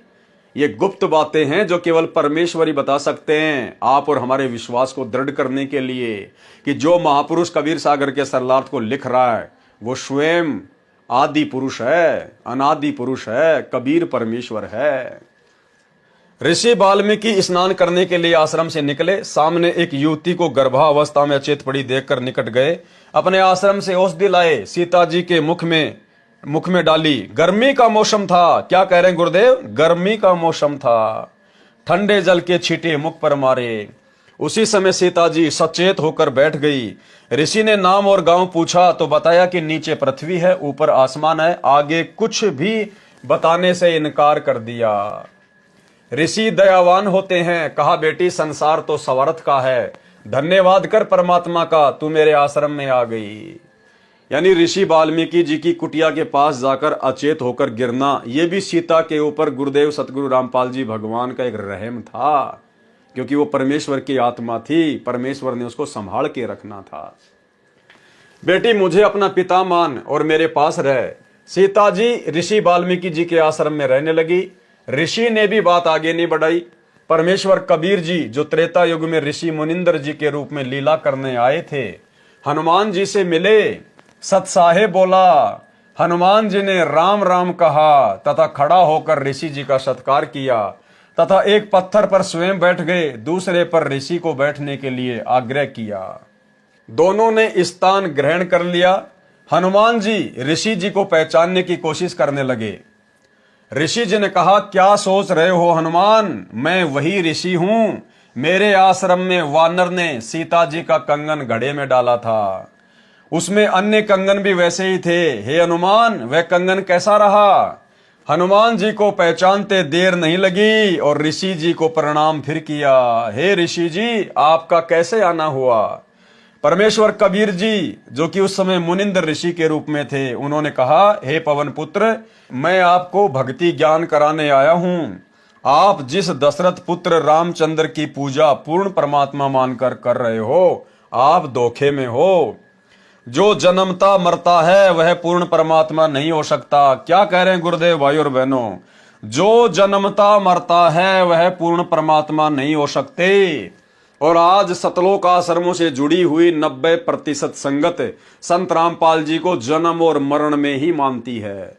संत रामपाल जी को इंद्रो माई की कोख से जन्म लेकर आया हुआ मानती है और प्रतिवर्ष 8 सितंबर को अवतरण दिवस के नाम पर संत रामपाल जी का जन्मदिन मनाती है। और परमात्मा मानती है कबीर जी की समझे जाने वाली मुर्दा फोटो को, दाढ़ी मूछ वाली कबीर जी की फोटो को। और यहां क्या कह रहे गुरुदेव भगवान हनुमान जी को समझाते हुए कि हनुमान, जो जन्मता और मरता है वो पूर्ण परमात्मा नहीं होता। और हिसार जेल से आई हुई ऑडियो में गुरुदेव ने स्पष्ट कह दिया कि जो खुद ही जन्म और मरण में है, जो भगवान खुद ही जन्म और मरण में है, वो भला हमारा जन्म मरण का रोग कैसे काट सकता है? सुनिए। इसी प्रकार आत्मज्ञान हो गया कि तू जीव है, भक्ति नहीं करेगा तो पशु बनेगा, मुश्किल से मनुष्य जीवन प्राप्त हुआ, भक्ति कर। और समाधान सही है नहीं तो उस ज्ञान का फायदा क्या? जैसे मुझे बता दिया किसी ने कि तुझे ये रोग है और डॉक्टर ने बता दिया तो मुझे विज्ञान हो गया। जिसने मुझे बताया तुझे ये रोग है, दवाई उसके पास भी नहीं, तो वो ज्ञान होया ना होया बराबर है। ज्ञान हो कि रोग है, समाधान हो ये इसकी औषधि है, बात खत्म। तो अब आत्मज्ञान के हमारे जन्म और मृत्यु का रोग लगा है, इसको कौन समाप्त कर सकता है? जो स्वयं जन्मते मरते हैं वो भगवान नहीं हो सकते, और वो हमारा जन्म मृत्यु का रोग समाप्त नहीं कर सकता। जो स्वयं जन्मते मरते हैं वो भगवान नहीं हो सकते, और वो हमारा जन्म मृत्यु का रोग समाप्त नहीं कर सकता। जो स्वयं जन्मते मरते हैं वो भगवान नहीं हो सकते, और वो हमारा जन्म मृत्यु का रोग समाप्त नहीं कर सकता। अब पता चला परमात्म ज्ञान का, वो परमात्मा सतपुरुष परम अक्षर ब्रह्म है। तो भाई और बहनों, इसीलिए कहते हैं ना सतगुरु जननी जने और जाके माना बाप, पिंड भ्रमण से रहित है ना वहां तीनों ताप। यदि वास्तव में कोई सतगुरु होगा वो कभी भी मां के गर्भ से जन्म नहीं लेता, वो जन्म मरण में नहीं आता है। तो भाई और बहनों, सत्सेवक भाई बहनों के ऊपर विशेष मेहर है कि हमने अपने गुरुदेव को जन्म मरण से दूर स्वयंभू परमात्मा मानकर और आज उनको घर घर में विराजमान करके इष्ट रूप में पूजकर हम उनकी भक्ति कर रहे हैं। तो क्या कहा कबीर परमेश्वर जी ने हनुमान जी से? आप धोखे में हो, जो जन्मता मरता है वह पूर्ण परमात्मा नहीं हो सकता। पूर्ण परमात्मा तो अविनाशी है, अविनाशी। और हम साथ संगति से जुड़े हुए सत्सेवक भाई बहन अपने गुरुदेव भगवान को अविनाशी मानकर प्रतिवर्ष 8 सितंबर को उनका प्रकट दिवस मनाते हैं। प्रकट दिवस, अविनाशी स्वयंभू परमात्मा मानकर। ना सतगुरु जननी जने जाके माना बाप, पिंड ब्रह्मंड से रहित है ना वाती नु ताप। तो भाई और बहनों, ये सात संगति गुरुदेव भगवान का यथार्थ 13वां कबीर पंथ है। और शतलोक आश्रमों से जुड़कर जो भाई बहन भक्ति साधना कर रहे हैं वो तो 12वें पंथ की टूटी फूटी भक्ति है, 12वें पंथ की। क्योंकि वो लोग दाढ़ी मूंछ वाले कबीर जी को ही अपना भगवान मानते हैं, कबीर मानते हैं, उसी का प्रकट दिवस मनाते हैं। क्योंकि 12 पंथों का भगवान वो नकली दाढ़ी मूंछ वाली कबीर की फोटो है। और 13वें यथार्थ कबीर पंथ का भगवान है सतगुरु रामपाल जी, जिन्होंने सन 1994 में अपने यथार्थ 13वें कबीर पंथ को चलाया। और वो पंथ चलाने वाला स्वयं कबीर परमात्मा ही है, अविनाशी प्रभु है। आप लोग सिर्फ आरती अपनी जुबान से करते हो, दिल से आरती नहीं करते। और ना आप जी आरती के मर्म को समझ पाए हो, केवल सत्सेवकों ने समझा है। आप आश्रमों से जुड़े भाई बहन रोज संध्या आरती करते हो और क्या बोलते हो, अवगुण किए घनेरे फिर भी भले बुरे हम तेरे, दास को जान के निपट नादान मोहे बख्श दियो अविनाशी। किसके आगे हाथ जोड़ के प्रार्थना कर रहे हो गुरुदेव के अंग में? अपने गुरुजी से, सतगुरु रामपाल जी से। और क्या कह रहे हो? मोहे बख्श दियो अविनाशी। अरे तुम रोजाना अपने गुरुदेव को अपनी जुबान से तो अविनाशी कह रहे हो। अविनाशी किसको कहते हैं? जिसका कभी विनाश नहीं होता, जो कभी जन्मता नहीं, जो कभी मरता नहीं, जो स्वयंभू होता है, प्रकट होता है। तो रोजाना तो तुम अपने गुरुदेव को अविनाशी कहते हो, लेकिन आप उनको अविनाशी मानते नहीं हो। अविनाशी तो आप जून के महीने में दाढ़ी मूंछ वाली कबीर जी की मुर्दा फोटो को मानते हो। तो गुरुदेव को यदि किसी ने वास्तव में अविनाशी माना है और अविनाशी मानकर यदि उनकी भक्ति कर रहे हैं तो केवल साध संगति से जुड़े हुए सत्सेवक भाई बहन। जो जन्मता मरता है वह पूर्ण परमात्मा नहीं हो सकता। पूर्ण परमात्मा तो अविनाशी है। हनुमान जी ने कहा, हे ऋषिवर, मैं आपके वचनों से दुखी होता हूं, मेरी भावनाओं को चोट लगती है, आप अन्य विषय पर चर्चा करें। परमेश्वर कबीर जी ने कहा कि यदि कोई व्यक्ति गलत रास्ते जा रहा हो, वह उस रास्ते को ठीक मानकर चल रहा हो जो डाकुओं के डेरे में जा रहा है। यदि कोई सज्जन पुरुष उसको बताए कि जिस रास्ते पर आप जा रहे हो आपकी जान तथा माल को खतरा है, आगे डाकुओं का डेरा है, पहले मारते हैं फिर लूटते हैं, यदि वह व्यक्ति कहे कि आप मेरी भावनाओं को चोटिल कर रहे हो, यह कितना सत्य है। हनुमान जी चुप रहे परंतु मुस्कुराए, मानो कह रहे हो आप सत्य कह रहे हो। हनुमान जी के चेहरे पर शांति का चिन्ह देखकर परमेश्वर ने बताया कि श्री राम जी श्री विष्णु जी के अवतार हैं। पॉइंट पे ध्यान देना भाई और बहनों। जब गुरुदेव भगवान ने हनुमान जी को सच्चाई बताई, एग्जाम्पल दिया, तो हनुमान जी चुप रहे परंतु मुस्कुराए, मानो कह रहे हो कि आप सत्य हो। हनुमान जी हल्के से मुस्कुराए मन ही मन में कि बात तो बिल्कुल सच्ची है महात्मा जी की। तो कौन कह सकता है ये बात? क्या रामायण में लिखा हुआ है? किसी राम कथावाचक ने बताई क्या ये बात? राम कथावाचक तो त्रेता युग में हनुमान जी को ऋषि मुनिंदर जी ने अपनी शरण में लिया, कहीं कोई जिक्र ही नहीं है, किसी को पता ही नहीं है इस बात का। तो स्वयं वो मुनिंदर ऋषि वर्तमान में सतगुरु रामपाल जी के रूप में है और वे वही बताएंगे जो उस समय घटना घटित हुई थी। हनुमान जी चुप रहे परंतु मुस्कुराए, मानो कह रहे हो आप सत्य कहते हो। हनुमान जी के चेहरे पर शांति का भाव देखकर परमेश्वर ने बताया कि श्री राम जी श्री विष्णु जी के अवतार हैं। श्री विष्णु जी श्री ब्रह्मा जी तथा श्री शिव जी का पिता काल ब्रह्म है। इसी को ज्योति निरंजन भी कहते हैं। काल को इसकी गलती के कारण श्राप लगा है कि 1 लाख मानव शरीरधारी प्राणियों को प्रतिदिन खाया करेगा, 1.25 लाख प्रतिदिन उत्पन्न किया करेगा, जिस कारण से उसने अपने तीनों पुत्रों को एक एक विभाग का स्वामी बना रखा है। श्री ब्रह्मा जी रजगुण है, जिसके प्रभाव से सभी प्राणी प्रेरित होकर संतान उत्पत्ति करते हैं, जिस कारण से ब्रह्मा को भूल से उत्पत्ति कर्ता मान रखा है। उत्पत्ति कर्ता तो पूर्ण परमात्मा है, कबीर देव सतगुरु रामपाल जी भगवान। काल ने अपने दूसरे पुत्र विष्णु को कर्म अनुसार पालन करने का विभाग दिया है।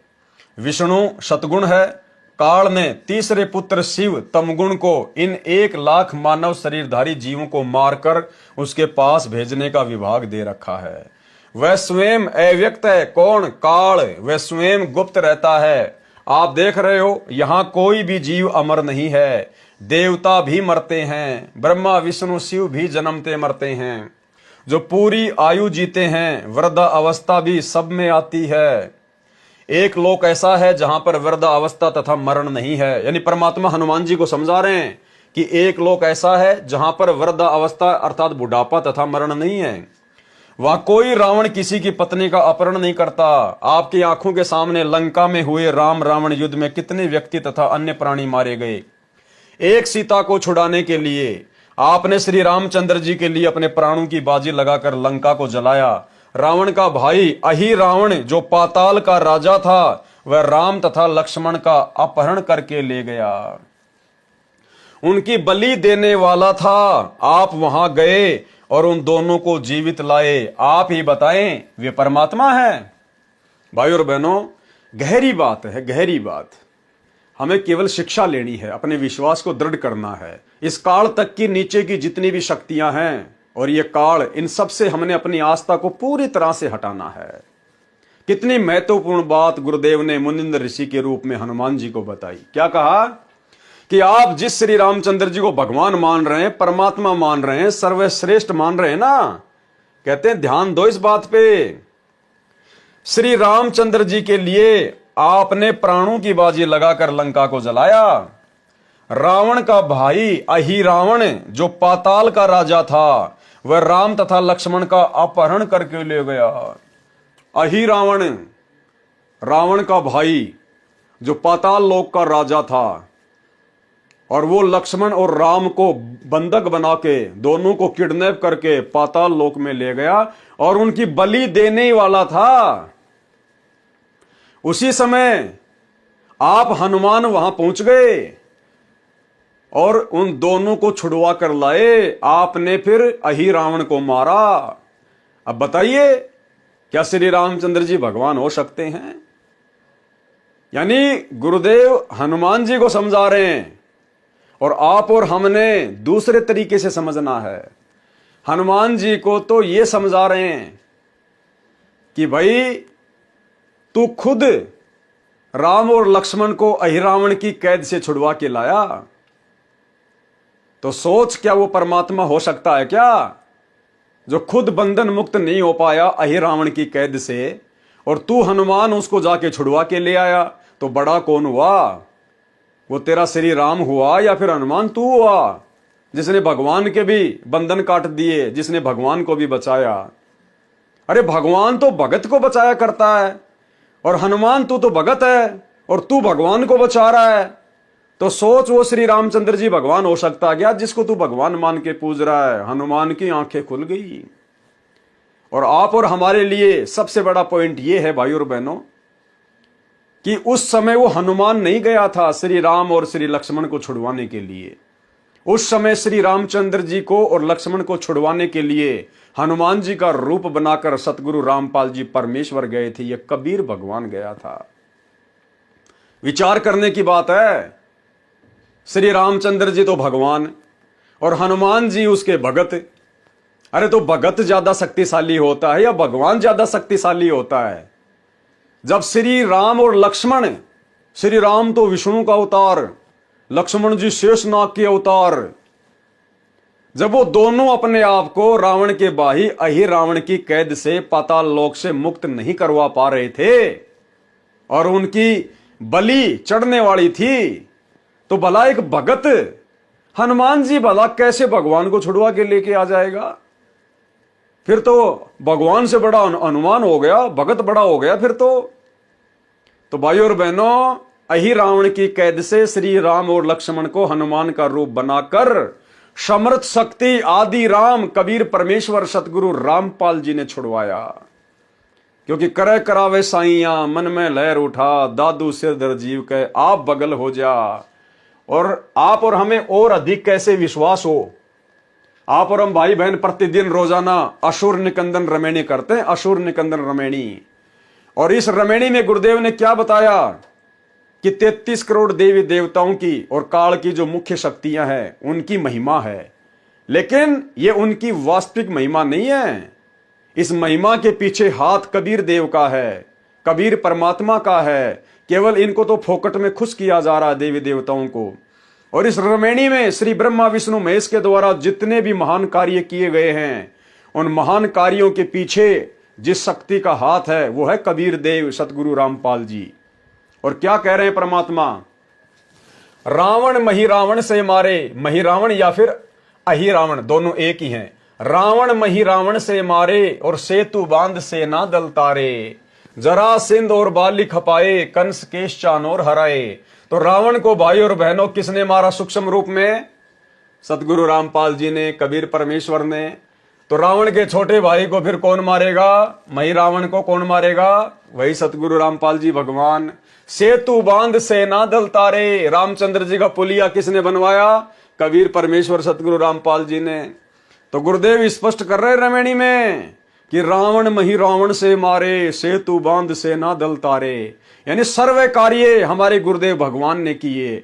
अन्यथा ये तो जीव हैं आप और हमारी तरह, बालक हैं बालक। मूसल तो दादाजी उठा सकता है, बच्चे को तो केवल फोकट की महिमा दे रखी है कि मेरे बेटे ने मूसल उठा लिया, मेरे बेटे ने मूसल उठा लिया।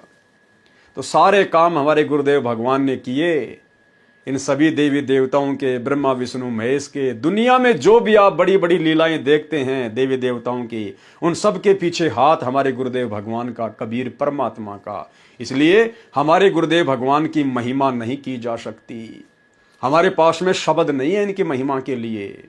7 समुद्र की मसी करूं, लेखनी करूं बन राय, और धरती का कागज करूं, पर सतगुरु गुण लिख्या ना जाए। रावण का भाई अहिरावण जो पाताल का राजा था, वह राम तथा लक्ष्मण का अपहरण करके ले गया, उनकी बलि देने वाला था। आप वहां गए और उन दोनों को जीवित लाए। आप ही बताएं वे परमात्मा हैं?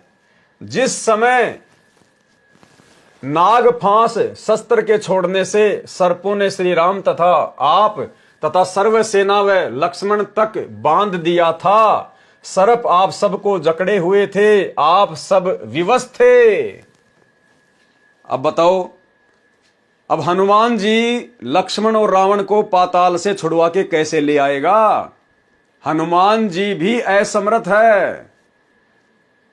जब रावण ने अपनी सिद्धि शक्ति से रामचंद्र जी की पूरी सेना को राम लक्ष्मण हनुमान सहित नाग फांस में बांध दिया था, उस समय हनुमान जी भी बिल्कुल सावधान होके खड़े हुए थे और चारों तरफ उनके सर्प लिपटे हुए थे, उनको जकड़ रखा था। श्री हनुमान जी अपने आप को बंधन मुक्त नहीं करा पाए, श्री रामचंद्र जी अपने आप को बंधन मुक्त नहीं करा पाए। और उस समय श्री रामचंद्र जी ने अपने वाहन से पुकार की, हे गरुड़ मेरी रक्षा कर, हे गरुड़ मेरी रक्षा कर। अब वो गरुड़ कहां से रक्षा कर देगा बेचारा? वो तो पक्षी है, वो तो भगवान की सवारी है। जब भगवान अपने बंधन नहीं काट पा रहा तो भगवान का भगत कहां से काट देगा? तो उस गरुड़ रूप में भी इसी समर्थ शक्ति सतगुरु रामपाल जी भगवान ने सबको बंधन मुक्त किया। और परमेश्वर ने फिर कहा कि काटे बंधन विपत्ति में और कठिन कियो संग्राम, और चीनो रे नर प्राणियों वो गरुड़ बड़ो के राम है। तो भाई और बहनों, ये सारी मिथ्या, ये सारी दंत कथाएं जो आज से पहले चल रही थी कि गरुड़ ने रामचंद्र जी को नाग फांस से मुक्त किया, रावण ने राम और लक्ष्मण को अहिरावण की कैद से छुड़वाया, हनुमान जी द्रोणागिरी पहाड़ को उठा लाए, ये सब फोकट की महिमा। असल में इन सब के पीछे परम शक्ति कबीर देव सतगुरु रामपाल जी भगवान का हाथ था। इसी प्रकार भाई और बहनों, ये परमेश्वर गुप्त रूप में सारी लीलाएं करते हैं, सारी की सारी लीलाएं। तो बताओ, अहिरावण की कैद से हनुमान जी लक्ष्मण राम को कैसे छुड़वा लेंगे जब वो खुद नाग फांस में जकड़े पड़े थे, अपने आप को नाग फांस से मुक्त नहीं कर पा रहे थे? तो भला पाताल में जाके रामचंद्र जी को कैसे अहिरावण की कैद से हनुमान छुड़वा के ला सकता है? ये सारे काम पूज्य गुरुदेव भगवान ने किए। नाग फांस शस्त्र के छोड़ने से सर्पों ने श्री राम तथा आप कौन हनुमान तथा सर्व सेना व लक्ष्मण तक बांध दिया था। सर्प आप सबको जकड़े हुए थे, आप सब विवश थे। कुछ समय में आप सबको रावण की सेना आसानी से काट डालती। उस समय गरुड़ को पुकारा गया, उसने नागों को काटा। आप तथा रामचंद्र बंधन मुक्त हुए। यदि परमात्मा इतना विवश है कि अपना बंधन नहीं काट सका, तो पुजारियों का क्या होगा, विचार करो। ठीक इसी प्रकार भाई और बहनों, इस एक लाइन को आधार बनाकर दास फिर से उन तमाम मंद बुद्धि भक्तों को संदेश देना चाहता है जो वर्तमान में अपने गुरुदेव सतगुरु रामपाल जी को मानुष समझ रहे हैं और उनकी जमानत के ठेकेदार बने हुए हैं कि हम गुरुजी की जमानत करवाएंगे, हम गुरुजी की जमानत करवाएंगे। कुछ एक बिहार के, कुछ एक कानपुर के, एक कोई पुस्तक वगैरह निकाल रखी है उन्होंने मुकदमों को लेकर, गुरुजी पर ये मुकदमे लगे, वो मुकदमे लगे। हमने क्या चाटना है उनको? हमें पता है कि इस परमेश्वर के ऊपर दुनिया का कोई मुकदमा काम नहीं करता, अपनी मर्जी से बैठा है, अपने मिशन को पूरा करके आएगा। तो ये लाइन क्या कह रही है? यदि परमात्मा इतना विवश है कि अपना बंधन नहीं काट सका, तो पुजारियों का क्या होगा, विचार करो। तो वे जितने भी भाई बहन जो गुरुदेव की जमानत के ठेकेदार है ना, उनको इस लाइन पर ध्यान देना चाहिए कि भाई यदि सतगुरु रामपाल जी परमात्मा नहीं है आप लोगों की नजरों में, और यदि वो बंधन में हैं, हिसार जेल में हैं और अपने आप को मुक्त नहीं करवा पा रहे, अपनी जमानत करवाने में विवश हैं, और तुम लोग जमानत कराओगे तभी हिसार जेल से बाहर आएंगे, तो भाई फिर उनको परमात्मा मानना छोड़ दीजिए, फिर उनको परमात्मा कहना छोड़ दीजिए। फिर ऐसा परमात्मा किसी काम का नहीं जो खुद बंधन मुक्त नहीं हो पा रहा, फिर भला हमें वो परमात्मा काल के बंधन से कैसे मुक्त करवाएगा। और गुरुदेव तो कहते हैं भाई कर ले गुरु वकील मुकदमा भारी है। अरे हम जीवों का मुकदमा धर्मराज के दरबार में चल रहा है, गुरुदेव तो हमें उस मुकदमे से बरी करवाने आए, जन्म मरण के मुकदमे से। और नालायको तुम अपने गुरु को इतना कमजोर, इतना बेबस, इतना लाचार समझ रहे हो कि तुम उनकी जमानत के ठेकेदार बने हो कि हम गुरुजी की जमानत लगाएंगे, हम गुरुजी के लिए प्रयास करेंगे तो गुरुजी बाहर आएंगे। तो ये मूर्खता है, एक भगत होकर सबसे बड़ी मूर्खता। इस मूर्खता को छोड़िए और साध संगति से जुड़कर ज्ञान को आधार बनाकर गुरु को बंधन मुक्त परमेश्वर मानकर भक्ति कीजिए। पता नहीं तुम लोग नित्य नियम भी ढंग से करते हो कि नहीं करते हो। अगर करते तो इतनी बड़ी गलती ना करते गुरु की जमानत के ठेकेदार बनने के, क्योंकि रोजाना नित्य नियम में गुरुदेव हमें क्या संदेशा देते हैं। गरीब ऐसा सतगुरु हम मिल्या, बेपरवाह अबंध परम हंस पूर्ण पुरुष, रोम रोम रविचंद। हम किसकी महिमा कर रहे हैं नित्य नियम में? अपने गुरुदेव की, सतगुरु रामपाल जी की। और क्या कह रहे हैं अपने गुरुदेव को कि हमें ऐसे समर्थ गुरुदेव भगवान मिल गए आज कलयुग की पिछली पीढ़ी में, जो बेपरवाह अबंध, जिनको किसी की कोई परवाह नहीं है, ना काल की, ना दुर्गा की, ना ब्रह्मा विष्णु महेश की, किसी की नहीं। निर्विकार निर्भय तू ही और सकल भयमान, और सब पर तेरी साहिबी तुझ पे साहिब नाए। तो एक तरफ तो आप अपने गुरु जी को सुबह सुबह कहते हो कि ऐसा सतगुरु हम मिला, बेपरवाह अबंध। अबंध यानी जिसको कोई बांध के नहीं रख सकता, जिसको कोई कैद में नहीं रख सकता। और परम हंस पूर्ण पुरुष, रोम रोम रविचंद। और फिर ऐसे समर्थ गुरुदेव भगवान की तुम जमानत के ठेकेदार बने हुए हो। भाई आप खुद भी 84 में जाने के काम कर रहे हो, और आप अपने पीछे जिन 10-20 लोगों को मूर्खता में लगा कर बैठे हो, उनको भी बेचारों को नरक में ठोकने की तैयारी कर रहे हो। क्योंकि गुरु मानुष कर जानते वो नर कहिए अंध, ओवे दुखी संसार में आ गए यम के फंद। यदि परमात्मा इतना विवश है कि अपना बंधन नहीं काट सका, तो पुजारियों का क्या होगा, विचार करो। अरे काटे बंधन विपत में कठिन कियो संग्राम, चीनो रे नर प्राणियों गरुड़ बड़ो के राम। इसी प्रकार यदि आज आप लोगों के द्वारा जमानत करवाने से यदि सतगुरु रामपाल जी की जमानत हो जाती है और यदि वो जेल से बाहर आते हैं, तो इसी प्रकार आने वाले समय में ये दुनिया संत रामपाल जी को परमात्मा नहीं मानेगी। जैसे गरुड़ के द्वारा श्री रामचंद्र जी को बंधन मुक्त करवाने के बाद दुनिया उनको परमात्मा नहीं मानती, तो इसी प्रकार कल को ये दुनिया कह देगी कि रहने दो, जुबान बंद कर लो, हमारे गुरुजी परमात्मा, हमारे गुरुजी परमात्मा। अरे तुम्हारे भक्तों ने तुम्हारे गुरुजी की जमानत करवाई, तब कहीं जाकर 10 साल बाद जेल से बाहर आए थे। इतने बड़े परमात्मा थे तो 10 साल में आ जाते अपने आप। भक्तों के जमानत करवाने से क्यों आए? तो भाई गुरुदेव भगवान के नाम पे धब्बा लगता है। और ये परमात्मा है, बालक नहीं है, अंतर्यामी है। ये सबकी परीक्षा का समय है, ये अपनी मर्जी का मालिक है।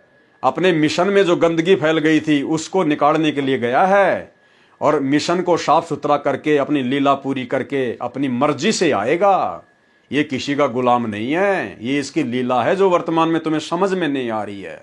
इस बात को केवल साथ संगति से जुड़े हुए भाई बहन ही समझ सकते हैं। इसलिए साथ संगति से जुड़ो और अपने दिमाग में जो गंदगी तुम लोगों ने गुरु को मानुष मानकर पैदा कर रखी है उसको डिलीट करो, साफ करो।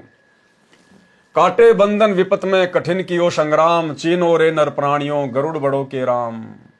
हनुमान जी ने कहा, ऋषि जी समुद्र पर पुल बनाना क्या आम आदमी का कार्य है? ये परमात्मा बिना नहीं बनाया जा सकता। फिर भी हनुमान जी श्री रामचंद्र जी को परमात्मा मानने से इनकार नहीं कर रहे। उनके मन में खरपतवार भरी पड़ी है, वो गंदगी भरी पड़ी है।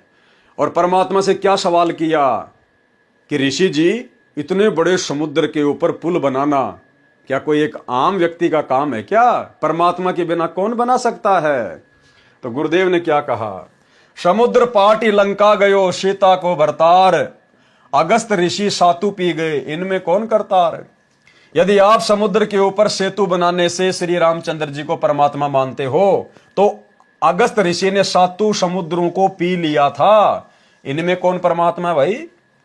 ऋषि मुनिंदर जी ने बताया कि आप भूल गए क्या, एक ऋषि आए थे, उन्होंने एक पर्वत के पत्थर को अपनी डंडी से रेखा खींचकर हल्का किया था, तब पत्थर तैरे थे, तब पुल बना था। रामचंद्र तो 3 दिन से रास्ता मांग रहे थे। समुद्र ने ही बताया था नल नील के विषय में। हनुमान जी ने कहा कि वह तो विश्वकर्मा जी थे। हनुमान जी बोला, वो जो बाबा आया था ना, जो पूरे पहाड़ के चारों तरफ एक डंडी से रेखा खींच कर गया था, पत्थर हल्के करके गया था, बोलो वो तो विश्वकर्मा जी थे जो भेष बदल के आए थे। हनुमान जी ने कहा वह तो विश्वकर्मा जी थे जो वेश बदल कर श्री रामचंद्र जी के बुलाने पर आए थे। परमेश्वर कबीर जी ने कहा कि विश्वकर्मा जी तो पुल का निर्माण कर सकते हैं, जल के ऊपर पत्थर नहीं तैरा सकते। परमेश्वर ने कहा कि विश्वकर्मा जी केवल समुद्र पे पुलिया बना सकते हैं, लेकिन समुद्र के ऊपर पत्थर तैराना उनके बस की बात नहीं है। नल नील के हाथों में शक्ति थी, उनके हाथों से डाली गई वस्तु जल के ऊपर तैरा करती थी। उस दिन उनमें अभिमान आ गया था, उनकी शक्ति समाप्त हो गई थी। वह आशीर्वाद मेरा ही था। हनुमान जी ने कहा, क्या आप ऋषि मुनिंदर जी हैं? परमेश्वर जी ने कहा, हाँ। मुनिंदर जी ने कहा कि आपने अपने प्राणों की परवाह न करके राम के लिए क्या नहीं किया? जब सीता ने आपको अपशब्द कहे और घर छोड़ने को कहा, उस समय श्री राम वहीं विराजमान थे। एक शब्द भी नहीं कहा कि सीता ऐसा ना कर। पवन सुत अंदर से तो मान रहे थे, परंतु ऊपर से कह रहे थे कि ऋषि जी किसी की आलोचना नहीं करनी चाहिए। मुनिंदर जी ने कहा कि सत्य कहना आलोचना नहीं होती। यदि श्री रामचंद्र और सीता के अंदर अच्छे इंसान वाले गुण भी होते तो भी आपका आजीवन एहसान मानते और अपने चरणों में रखते। श्री राम और सीता के अंदर एक आम अच्छे इंसान वाले गुण भी नहीं थे। यानी भाई और बहनों, जो गुण आज गुरुदेव ने अपनी शक्ति से, अपनी भक्ति से आप और हम भगत भाई बहनों के अंदर पैदा कर दिए हैं, ऐसे अच्छे गुण श्री राम और सीता में भी नहीं थे। इस भक्ति से परमेश्वर ने मिट्टी को कंचन बना दिया है। यदि श्री रामचंद्र और सीता के अंदर अच्छे इंसान वाले गुण भी होते तो भी आपका आजीवन एहसान मानते और अपने चरणों में रखते। आप तो उनके बिना जीना भी उचित नहीं मानते। और सुनो, आपके साथ जैसा व्यवहार किया उसका फल भी सीता तथा रामचंद्र जी को मिल गया। सीता ने एक भगत को जो अपशब्द कहे थे, सीता ने जो भगत की भावनाओं को ठेस पहुंचाया, उसकी श्रद्धा को ठेस पहुंचाया, गुरुदेव कह रहे हैं कि सीता को भी उसका फल मिल गया। यानी अयोध्या में निकाली गई दर दर की ठोकर। और श्री रामचंद्र जी जो उस समय चुपचाप थे, सभा में बैठकर सत्य को सत्य नहीं कह पाए, वो श्री रामचंद्र भी अंत में सरयू नदी में डूब के मरा, छलांग लगा के। यानी भाई और बहनों, कितनी गहरी बात है। हम भगत भाई बहनों ने किसी की भी श्रद्धा का, हम भाई बहनों ने किसी की भी भावनाओं का मजाक नहीं बनाना चाहिए। हमने किसी को भी अपशब्द नहीं कहने चाहिए, अन्यथा परमेश्वर का विधान है। और रामचंद्र और सीता भी किसी जन्म में गुरुदेव के भगत थे, शिष्य थे। लेकिन जब त्रेता युग में उन्होंने हनुमान जी का अपमान किया, अपशब्द कहे, तो परमेश्वर ने यह नहीं देखा कि ये राम और सीता मेरे भगत थे। परमेश्वर ने उनको भी दंड दिया जैसा उन्होंने वो कर्म किया। तो आप और हमने बहुत सावधानी रखनी है, आधीनी के साथ गर्दन नीची करके, बिना किसी को कुबोल कहे, बिना अपनी जुबान से कोई अपशब्द कहे, क्योंकि परमेश्वर कहते हैं जीव तो वाहे बली जो रटे हरि को नाम, नहीं तो काट कर फेंक दो मुख में भलो ना चाम। हमने सतलोक आश्रम मैनेजमेंट हरियाणा वाले इन कोऑर्डिनेटरों की तरह, गुरुदेव के परिवार वालों की तरह, हमने किसी को भी गाली गलौच नहीं करनी, किसी को भी अपशब्द नहीं कहना है, सत्य को सत्य अवश्य कहना है, लेकिन हमने किसी की निंदा चुगली या किसी की भक्ति और श्रद्धा का मजाक नहीं बनाना है। और सुनो, आपके साथ जैसा व्यवहार किया उसका फल भी सीता तथा श्री रामचंद्र को मिल गया है। कुछ वर्षों के पश्चात सीता जी को श्री राम ने घर से निकाल दिया। उस समय वह गर्भवती थी। यह सुनकर हनुमान जी की आंखों से आंसू निकल आए और ऋषि जी के चरणों में गिर गए, कुछ नहीं बोले। अयोध्या वासियों ने 2 वर्ष दिवाली और दशहरा मनाया था, उसके पश्चात बंद कर दिया था कि जिस देवी के लिए रावण मारा, आज वह फिर कितने रावणों का कष्ट झेलेगी। दीपमाला खुशी का प्रतीक है। जब राजा और रानी भिन्न भिन्न हो गए तो न दिवाली न राजा को अच्छी लगे और न प्रजा को, इसलिए दीपावली का त्योहार उसी समय से बंद हो गया था। जो 2 वर्ष मनाया गया था उसके आधार से भोली जनता ये पर्व मना रही है। अब वर्तमान में ये जितने भी श्री रामचंद्र जी के पुजारी हैं, सीता जी को अपनी माता कहते हैं। अरे तुम्हें अपनी माता जी का दुख दर्द याद है क्या? अपने भगवान का दुख दर्द याद है क्या? उनका जीवन तो नरक के जैसा था उस समय। अगर आप रामायण को पढ़कर देखोगे तो कभी ठंडा पानी ना श्री राम ने पिया, ना कभी सीता जी ने पिया। जब श्री रामचंद्र जी का राज्य अभिषेक का समय आया तो 14 साल का वनवास, जंगल में दर दर की ठोकर खाई, धक्के खाए, दुख उठाए। सीता को रावण ले गया। 12 साल बाद सीता जी को रावण की कैद से छुड़वा कर लाए, करोड़ों लोग मरवाए, सीता की अग्नि परीक्षा हुई, फिर सीता को वापस लाए, फिर धोबी के कहने से सीता को निकाल दिया। राजा कहाँ है, उनकी पत्नी कहाँ? कभी सौपन में सुख हो सकता है? और आप लोग खुशी मनाते हो दिवाली मना के, और फिर कहते हो हम लोग श्री रामचंद्र जी के भगत हैं, हम लोग श्री रामचंद्र जी के फॉलोवर हैं। अरे धिक्कार है तुम लोगों को। तुम्हारे भगवान तो कष्ट उठाते उठाते मर गए। माता सीता आजीवन कष्ट उठाती रही। उनके उस कष्ट को देखते हुए तो अयोध्या वासियों ने भी 2 साल के बाद में दिवाली और दशहरा मनाना बंद कर दिया था। और तुम आज उस पाखंड को बढ़ चढ़ के जो है समाज में फैला रहे हो। तो तुम काई के राम भगत हो, काई के सीता भगत हो, केवल सांप वाली लकीर पीट रहे हो, परंपराओं का निर्वाह कर रहे हो। इसी प्रकार दशहरा तथा रावण दहन की परंपरा चली आ रही है। यदि किसी के घर पर किसी जवान की मृत्यु हो जाती है तो वह परिवार तथा रिश्तेदार कोई त्योहार नहीं मनाते। हनुमान जी ने कहा प्रभु परमेश्वर की चर्चा करो। अब हनुमान जी का धीरे धीरे भक्ति भाव में जागृति उठने लगी सच्चाई से परिचित होने के बाद, और कहा कि हे प्रभु परमेश्वर की चर्चा करो। हनुमान जी ने कहा प्रभु परमेश्वर की चर्चा करो। कबीर परमेश्वर जी ने सृष्टि रचना सुनाई। सत्य कथा सुनकर हनुमान जी गदगद हो गए। सतलोक देखने की प्रार्थना की। परमेश्वर आकाश में उड़ गए। हनुमान जी देख रहे थे। कुछ देर अंतर ध्यान हो गए। हनुमान जी चिंतित हो गए कि अब ये ऋषि कैसे मिलेंगे। इतने में आकाश में विशेष प्रकाश दिखाई दिया। हनुमान जी को दिव्य दृष्टि देकर सतलोक दिखाया। ऋषि मुनिंद्र जी सिंहासन पर बैठे दिखाई दिए। उनके शरीर का प्रकाश अत्यधिक था। सिर पर मुकुट तथा राजाओं की तरह छत्र था।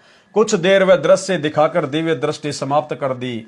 मुनिंद्र जी नीचे आए। हनुमान जी को विश्वास हुआ कि ये परमेश्वर है, सत्यलोक सुख का स्थान है। परमेश्वर कबीर जी से दीक्षा ली, अपना जीवन धन्य किया, मुक्ति के अधिकारी हुए। हनुमान जी मुक्ति के अधिकारी हुए, मुक्त नहीं हुए। इसलिए आप सभी भाई बहनों को दास बार बार कहता है कि वर्तमान में ये जो 4 युग का इतिहास है, सतयुग से लेकर वर्तमान तक का समय, इसमें कोई भी आत्मा पार नहीं हो पाई है।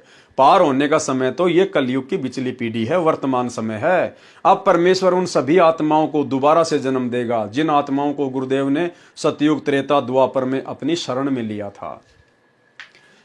परमेश्वर कबीर जी से दीक्षा ली, अपना जीवन धन्य किया, मुक्ति के अधिकारी हुए। इस प्रकार पवित्र आत्मा परमार्थी स्वभाव हनुमान जी को परमेश्वर कबीर जी ने अपनी शरण में लिया। परमार्थी आत्मा को संसार तथा काल के स्वामी भले ही परोपकार का फल नहीं देते, परंतु परमेश्वर ऐसी आत्माओं को शरण में अवश्य लेते हैं। क्योंकि ऐसी आत्मा ही परम भगत बनकर भक्ति करते हैं और मोक्ष प्राप्त करते हैं। सांसारिक व्यक्ति जो परमार्थी को धोखा देते हैं वे आजीवन कष्टमय जीवन व्यतीत करते हैं। श्री रामचंद्र जी को अंत समय में अपने ही पुत्रों लव तथा कुश से पराजय का मुंह देखना पड़ा। सीता जी ने उनके दर्शन करना भी उचित नहीं समझा। बताओ, आप लोग अयोध्या में राम लला के दर्शन करने जाते हो और रामायण को आप कभी पढ़ते नहीं।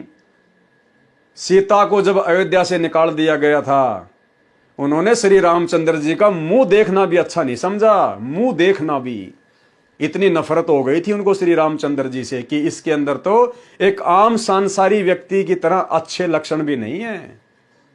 तो भाई और बहनों, आज आप लोग उनके दर्शन करने के लिए अयोध्या जा रहे हो, अपना कीमती समय और धन बर्बाद कर रहे हो। इतिहास से शिक्षा लेनी चाहिए। श्री रामचंद्र जी को अंत समय में अपने ही पुत्रों लव तथा कुश से पराजय यानी हार का मुंह देखना पड़ा। सीता जी ने उनके दर्शन करना भी उचित नहीं समझा। देखते देखते पृथ्वी में समा गई। इस गलानी से श्री रामचंद्र जी ने अयोध्या के पास बह रही सरयू नदी में छलांग लगाकर अपनी जीवन लीला जल समाधि लेकर समाप्त कर दी। ना पत्नी रही, ना बच्चे रहे, पूरी अयोध्या में थूथू हो रही है। दुर्वासा ऋषि के कारण अपने भाई लक्ष्मण को मृत्यु दंड की सजा देनी पड़ी श्री रामचंद्र जी ने। इन सब बातों से दुखी होकर अंदर ही अंदर श्री रामचंद्र जी ने सरयू नदी में छलांग मार के आत्महत्या की। डूब के मरे। देसी भाषा में कहते हैं डूब के मरना और संत भाषा में कहते हैं समाधि लेना। यह है श्री रामचंद्र जी की अंतिम उपलब्धि। अरे जो श्री रामचंद्र जी वेदों के अनुसार साधना करते थे, उनकी भी अंत में यह दुर्गति हुई। सरयू नदी में डूब के मरना पड़ा, आत्महत्या करनी पड़ी। और आप लोग दशरथ पुत्र श्री रामचंद्र जी को ही भगवान मान के राम राम राम राम जय श्री राम। आप लोगों की कैसे मुक्ति होगी? कैसे हो रही है वर्तमान में? रोडों के ऊपर कुत्ते वाली मौत हो रही है। खरबूजे की तरह फूट फूट के लोग मर रहे हैं। जिनकी गाड़ियों के पीछे जय श्री राम लिखा होता है, एक्सीडेंट में उनका चकनाचूर निकला हुआ मिलता है रोड पे। तो भाई, असली राम को पहचानो, असली आदि राम को पहचानो। मृत्यु होगी तो भी परमात्मा टाल देगा, भगत के नजदीक नहीं आएगी। उसको कहते हैं श्री राम। वो श्री राम कबीर देव सतगुरु रामपाल जी हैं। सत्संग सुनकर पहचानिए। श्री रामचंद्र जी ने अयोध्या के पास बह रही सरयू नदी में छलांग लगाकर अपनी जीवन लीला जल समाधि लेकर समाप्त की।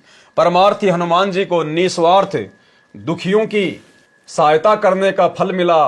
परमात्मा स्वयं आए, मोक्ष मार्ग बताया, जीव का कल्याण हुआ।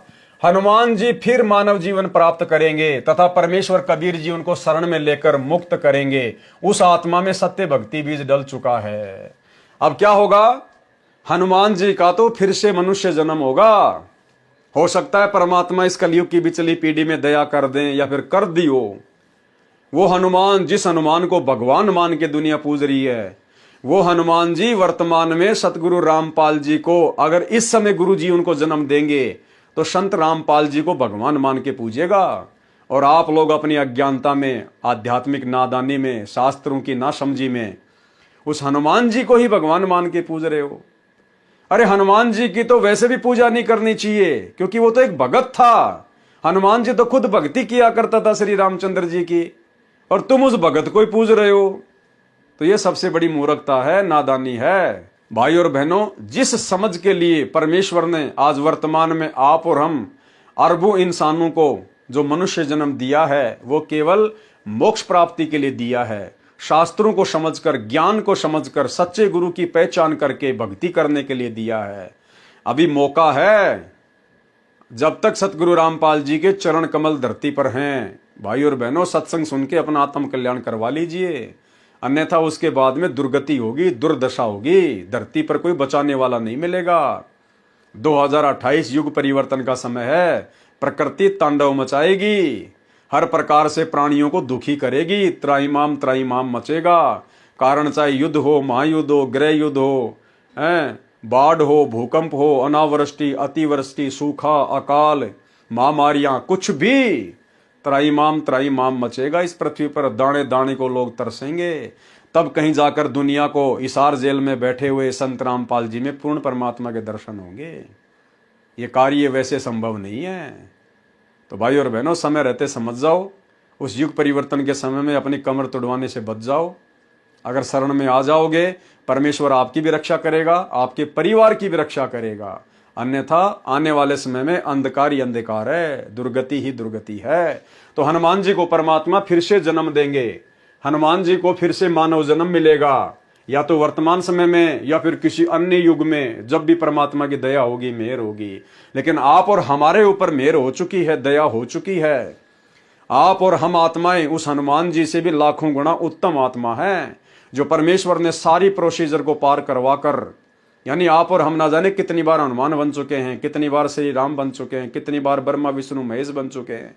ये सारी प्रोसीजर पार करके आज आप और हम कलयुग की पिछली पीढ़ी में परमेश्वर के द्वारा अपने चरणों में लिए गए हैं। तो भाई और बहनों, अपने आप को कमजोर भी मत समझो और अपने आप को अहंकार में बहुत बड़ा भी मत समझो। ज्ञान आधार से परमात्मा का दास समझो। और ये सारे राजपाट, सुख, स्त्री, आनंद, फलाना दिखना, धन संपत्ति, राजा महाराजा, देवी देवता, ये सारे सुख हम भोग चुके हैं। ये सारे झूठे आनंद हम उठा चुके हैं और उस आनंद के प्रतिफल में उससे भी कई गुना ज्यादा दुख और नरक भी भोग चुके हैं। इसलिए हमने उन झूठे सुखों की तरफ ध्यान नहीं देना। आदीनी भाव से, दास भाव से गुरुदेव का दास बनकर अपनी भक्ति सफल करनी है और सदा रहने वाले अमर सुखों को सतलोक में भोगना है।